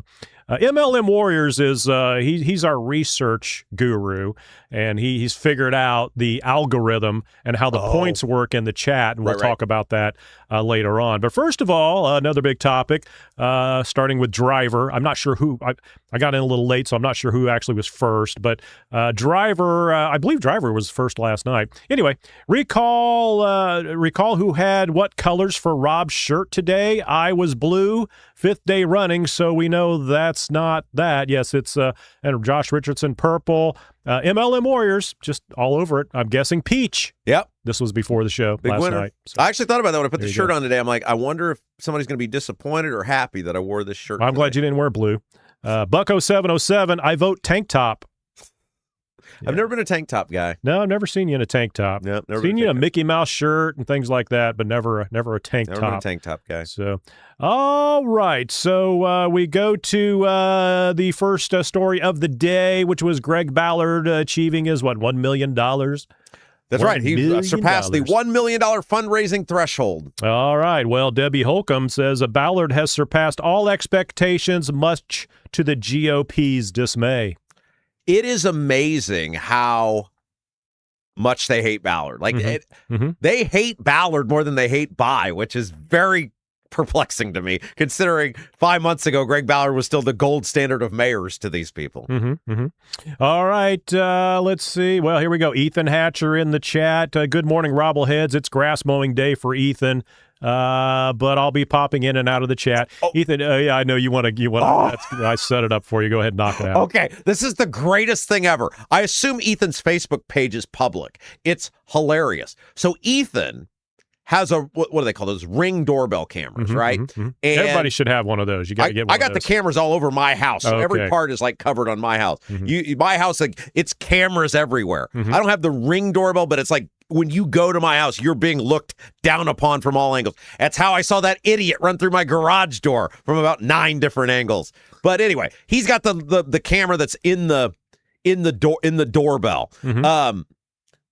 And I hope I'm remembering this part. You guys can go watch the video of his page is public. It's hilarious. It is I feel sorry for him. It's one of those things if I had seen the guy run through my garage door on YouTube, I would have chuckled and been like, oh, that poor sucker, that's awful. But it was me, so, right? It's the same thing with Ethan. It's like you watch it and you're like, oh, that poor guy. But that's hilarious, that this video. So Ethan has a neighbor that dumped something in his yard, it appears. I think what had happened was the guy tore out a bunch of limbs and things from his yard, and they're very close, and so he just kind of tossed it over toward Ethan's house, is the way I saw that. Right, and then Ethan got pissed off because the guy didn't come and get the stuff, or it was there for a while, so he took it, and he threw it back in the guy's yard, and then the guy comes over to Ethan's house, rings his doorbell, and they start getting into it on the porch. Profanities, veiled threats. It appears this guy might have been threatening Ethan. I don't know. I mean, you're watching it. You got to go see it. I hope Ethan has his Facebook page public. Ask Ethan if he does. I don't know if you can while you're doing the chat right now. But I anyway. think you probably, I'm sure he's listening or watching. What else would he be listening to? That's great. Good point. At this time of the day. Anyway, so yeah, it's hilarious. And I'm watching this. I watch it. I don't know, several minutes of these guys going back and forth, and I'm watching with my mouth open, going, "Awesome!" I told Ethan, I said, "You got to turn that into a radio bit. That's great stuff." Right. Giving Ethan a little radio advice there. Christy Avery. I just read this because it's one of the few quotes from Christy. I wanted to get her name in there. Christy Avery is awesome. She is from the Fort Wayne area. Oh. Longtime fan of various Rob Kendall Enterprises, big supporter of our friend Chris Spangle. We are libertarians. Awesome. Yeah, we love awesome. Christy. Well, I'm glad I got her in. She says Rob is mathing hard this morning. Actually, it was my calculator mathing for Rob. But Yes. he was trying. The wheels were turning. You could see the smoke coming out of his ears, and as he was trying to math. But that's why we always go back to the old adage: you'll never have not always have a calculator with you, but you always have your phone. That's correct. With the calculator. All right. Driver, Jason, holding you to the cartoon question. Okay. Last night in the chat, people, they want to know your favorite cartoon. We talked about it a couple days ago. We never actually got your answer for your favorite cartoon. Let's let's put that see. to rest, please. I watched Real Ghostbusters a lot as a kid. And I watched G.I. Joe. And I watched Teenage Mutant Ninja Turtles. I said Teenage Mutant Ninja Turtles would be there. All right. Pretty riveting. Yeah, those were those would be three, I guess I watched. I don't have a favorite cartoon. I just, when I think back to cartoons, like as a kid, for some reason, Popeye keeps popping up. And I wasn't like a huge Popeye fan, but it just kept kind of popping up like that. That's the only cartoon thing I can. Sorry. All right. So there we go, driver. We got your answer. All right. Vic Ferrari, where can I donate to Ballard's campaign? I don't know. Well, okay. I'm not for Greg Ballard, not for any of these people. I'm a guy who's going to vote eventually. I don't know. It's not my job to keep track of his campaign. Probably just Google Greg Ballard. Well, I'm sure you go to his website. I have no idea. I don't know. I mean, I want to reiterate to you people, I have not decided who I'm voting for. I have no idea. I'm not for anyone. Come on, Rob, tell us who to vote for again. Yeah, never again. I don't know. It's not my job to keep track of their campaign. Crap pops up in the news. I talk about it. That's how it works. Am I? Okay, there we go. Josh Richardson, thank you, John Rust. Christy Avery, back again. Thank you, John Rust. Sue Seifert, John Rust is the GOAT. John Rust, of course, the sponsor of our third hour. Come to our event. October 3rd. It just kind of sucks. It's like 2 months away. Everybody's ready to go. Come on, John, have a pre-show show. No, not a show. Have a pre-party. October 3rd, Palatial Rust Estate. Event starts at noon. Lunch catered by Double D's. Car show. Cake for Jason's birthday. Be a part of it. And what's her name from Double D's? Tina. Oh, it's Tina's birthday too. Yes, Tina, that's right. Not what's her name. Tina. Yeah, Tina. All you got to do, RSVP, rustforamerica@gmail.com, rustforamerica@gmail.com. All right, driver. The Republicans didn't want Rust. They don't want Ballard. They want to choose election primaries. They spend to buy votes with signals to help people on the fence. They're Dems with an elephant suit. Yeah, that's the problem they got. See, they could get Rust because of the primary thing. There's nothing they have over Ballard. All he had to do was get the signatures, and he did. There we go. Sue Seifert liked Bugs Bunny. Oh, very good. You know, all the commercials, all the cartoons when I was a kid, they were all very violent, like anvils crushing people, and it's like, I was always skeptical, even as a kid. Though I remember watching, like, well, it's never going to kill them, no matter how many. I mean, it's always. They never die. You're trying to logically think through. Yeah, Tom and Jerry, they beat each other with hammers, and they never get hurt. Who Framed I Roger go try Rabbit? that on my brother. Who Framed Roger Rabbit is one of the greatest movies of all time. Yeah, I love Who Framed Roger Rabbit. Yeah, I'm not into animation. I used to watch that movie. My mother, she was outraged. That's because of Jessica. Well, right. What was her name? Jessica Rabbit. Jessica Rabbit. Yeah. Yeah. My mother hated that movie. She's like, "This is the most stupid movie ever." It's like, "This is the best movie ever." Kudos to mom. Yeah, it's a great movie. It's awesome. All right. Robert Schwartz. Greg Ballard will pull some votes outside the donuts. Just don't see the straight ticket rural voter paying any attention to him. I'm not sure he can win, but again, I don't think win for him is win. I mean, at least from my perspective. Again, you just got to go down to down southern Indiana, where Braun has really irritated a lot of people, and they're paying attention. I don't think they're all going to be just straight R voters down that way. I don't know how many that would be, but not a huge populated area. But the problem Ballard has is he burned through so much cash to get on the ballot that I mean, I don't know. I don't know if he can raise another $1 million. We'll see. I don't know. Oh, by the way, with MLM Warriors, we figured out that on the point system, just so you know, and he was in there today doing a little experiment, so we don't encourage people to do that on a regular basis, but he's figured out that you post 3 times in an hour, and you get 25 or 75 points or something like that. Then you get no more points. I was the points leaders last night, by the way, for a while. It's is that leading like the Indy 500? Like my guy Stingray? I felt like it was. Stingray Rob led 25 laps at the 500. I didn't drink the milk, though. I do almond milk. I mean, he was on what do they call that at the 500 when you're on the alternate pit thing?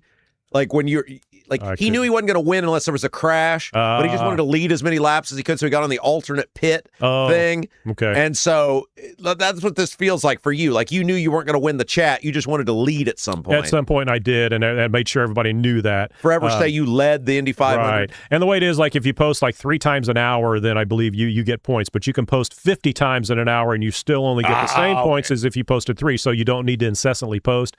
And he was experimenting a little bit and just kind of came in about every hour and went 1.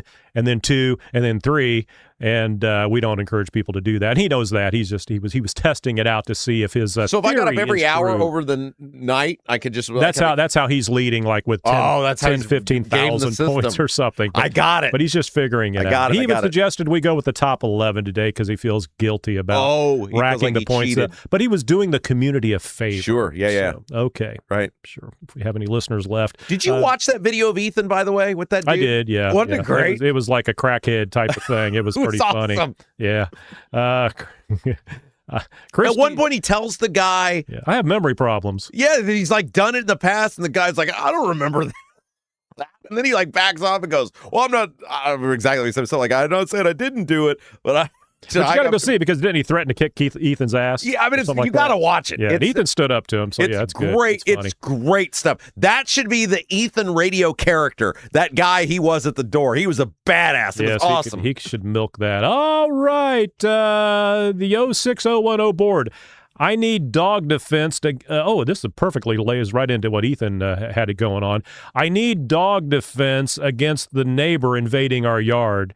The All-American fence. Yeah, that doesn't work against people, though. I don't know. All-American dog fence. Maybe they can help you out. Maybe they got a solution. Give them a call and ask. Yeah, true, very true. One of the owners just texted me a little bit ago, and he's at a golf tournament. So. Yep. Okay, so driver, socialists got to Democrats. Democrats go to the Republican Party. So where do conservatives go? The Lincoln Party? I'm not sure. Here's the thing about the Lincoln Party.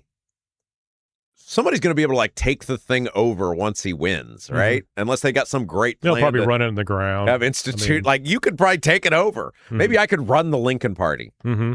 Is there a place for me in there? Can I be a VP of something? I don't want to be the head guy. I don't like the slings and arrows. Here's the thing. I like standing in the background. I've started to think about my vote, and I take my vote way more serious than most people do probably. Mm-hmm. But I've been thinking about the pros and cons of each guy. I lay it out by and Ballard, who the pros of each one. Mm-hmm. And there's a sympathy thing too, because it's shillings, libertarians. I don't want them to lose their ballot access. But with Ballard, I feel like there'd be so much chaos if he gets the 10%. It's totally uncharted territory. And you know me, I crave chaos. Mm-hmm. So that gives him a tick. One of the ticks in the Ballard camp is most chaos, Ballard.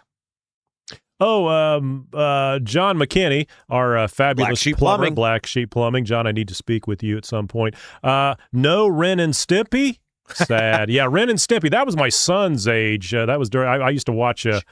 I have a question for John if he's in the YouTube chat. So was that recent that he posted that? How do you fix your leaky toilet? Well, okay. I may need to call him, but I'm thinking I could do this on my own. But I may need to call him. Yeah, that's what he prefers. You do it on your own and not call him. He'll give you all the advice and no charge. I've got my dishwasher has a problem with the drain. Mm-hmm. I think there's food stuck in there between the garbage disposal and the dishwasher. How hard is that? Because my old man and I are going to have to try to take this thing apart last night. Yeah. It happened last night. I can tell you how to fix it. Really? Yeah. Call John McKinney at Black Sheep. Well, I'm trying to avoid having to have him come out to my house. Yeah, that's what he wants to hear. That's a perfect promo for the I will call chat, McKinney, Rob. but I'm sure he doesn't want to. I'm sure the last thing he wants to do, over the weekend or something, is come out to my house. Yeah. Call John McKinney. He'll give you advice how to fix it yourself. Is it how hard of a job is this going to be for me, or am I going to need too hard, you for dude? this? You should just call John. Well, I will call him if I need him. I told you last year the thing where I had where the garbage disposal wasn't working, and Denny Smith over the phone helped me fix it because Denny's a nice guy. But Denny's no John. Maybe McKinney. John can tell me how hard that drain is going to be to fix, or if I'm going to need him. Okay. Debbie Holcomb, NFL starts on Thursday. I did not know that. Hall Is that the game. Hall of Fame game? Yep. Which means nothing, but hey, football's in the air. Brandon Peterman, it's always like the first preseason game of the Colts is always like, yes, let's check it out. And then like 3 plays in, they sit all the starters. You're like, oh, these guys are losers. All right, Brandon Peterman. Yet a whole lot of Republicans are completely okay with socialist/communist style mass surveillance, the flock cameras and all that stuff. People are just people are very bent about that. Somebody was talking about the flock cameras yesterday because we're getting them in Brownsburg. And I said the time to bitch about the flock cameras was like 10 years ago when you let all the people move here. Because with the people come the crime, and when you let the people come here, you got to have a way to catch the people. And the chief of police was like, there's all these people coming from Indianapolis committing crimes. We have to have a way to catch them. And it's like, I don't know, part of me, I see both sides of this, and it's like, to me, 10 years ago when you build all the homes, that would have been the time to stop the crime from coming. Right. Well, they're going to collect data on you and that sort of, but what are they going to use? What data are they going to get on me that I go to Kroger at the same time every day, and then they're going to prevent me from doing that somehow? Or, I get it. I'll admit I'm ignorant to the flock camera debacle and what, people are complaining about, but just seems like low-hanging fruit to kind of like, okay, let's divert their attention over here to the flock cameras so we can screw them over in the with the political side of things, and they'll still be worried about the flock. But I don't know, so, don't blame me. All right, Josh Richardson, it's easy to fall for socialism when children aren't taught to fight against it. Well, when the word indoctrination is used quite a bit and pretty loosely, but when you're sitting there and you have a classroom of children, you can convince them of a lot of things. Yeah. Because you are more convincing than their parents will ever be. But here's the thing about this state. The Republicans control everything and have for 20 years. So why is this still going on in our classrooms if the Republicans have any idea what they're doing? Why are the Republicans allowing this stuff to happen? They've controlled everything for 20 years. Anything that happens now is totally the fault of the Republicans. Just blanket. All right. Chris Chafin, Rob is a man without a party. I feel very, I'm still holding on to my Republican in good standing status, but I feel very homeless. Well, the 06010 board replies October 3rd party. Debbie Holcomb, yes, the people don't have anything to vote for. We've been screwed by both sides and have no reason to vote for them. That's why I only vote for, I never vote for the incumbent. I don't care who it is. I don't care if I don't know him. I vote against. Eventually, I'm just going to stop voting because it really doesn't matter. They're all losers. Spray jockey, that's not what Debbie said. That was me. Spray jockey, Rob just wants good government and limited taxes. That's right. That's never going to happen. I have a friend, and we were talking about voting the other day, and this person rarely votes, and they're very into politics. And I'm like, how do you not vote if you're that into government? But like, he knows he's very conservative, and he said, "Why would I vote? They're never going to do what I want. They're never going to run the government the way I want. Why would I give my affirmation to any of these losers?" And I thought, that's actually oh yeah, when you vote for them, you're telling them I agree with you and I want you to represent me. That's what your vote is. You're saying I want you to represent me. If you hold your nose and vote, they don't see you holding your nose. They say, look at the vote I got. That's a person that, or here is a group of people that support me. So they must like my philosophy. But that's actually pretty good. And thing to argue against. I just want to make sure they know I was a Marine. That's as long as they know that, that's all that matters. All right, the 06010 board, Hunter Biden. Hunter makes Clinton and Carter relatives seem upstanding. All right. Let's see. Here we go. Driver, preach it, Rob. I'm not okay. That was during the Hunter rant. Your family are all scummy, rotten, dirty people. For you to act at all offended that somebody, it's not, you're not mad you did it. You're mad you got caught. You achieved immense wealth and a lavish lifestyle you never would have achieved without your dad's office for sale schemes. And the Trumps are treated like garbage too. It's like they're getting a free pass. Well, that's the thing. They accuse Trump of, the political targeting. Oh, what do yeah. they call that? There's a term that everybody's throwing around for that. Like he wasn't politically targeted. I mean, it's like, and every other president, they're not all politically targeted. It's just kind of like, okay, good for the goose, but not the gander. Almond Joy Tempo, did Hunter ever get his pipe back? Not sure. Have to check with the White House on that. 06010 board. Anthony Gary and Mortgage Gary should record updates to play during breaks on market and mortgage updates. Gary Tedrow, Gary Anthony Tedrow. Gary. If you put them together, it'd be Gary Gary. Mm-hmm.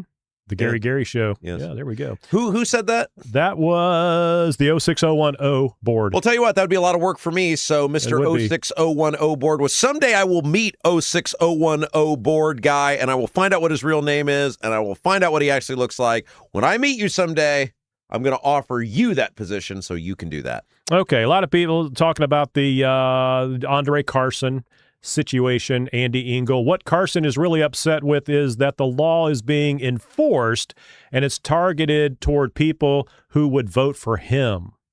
Yeah, no, you're right. Okay.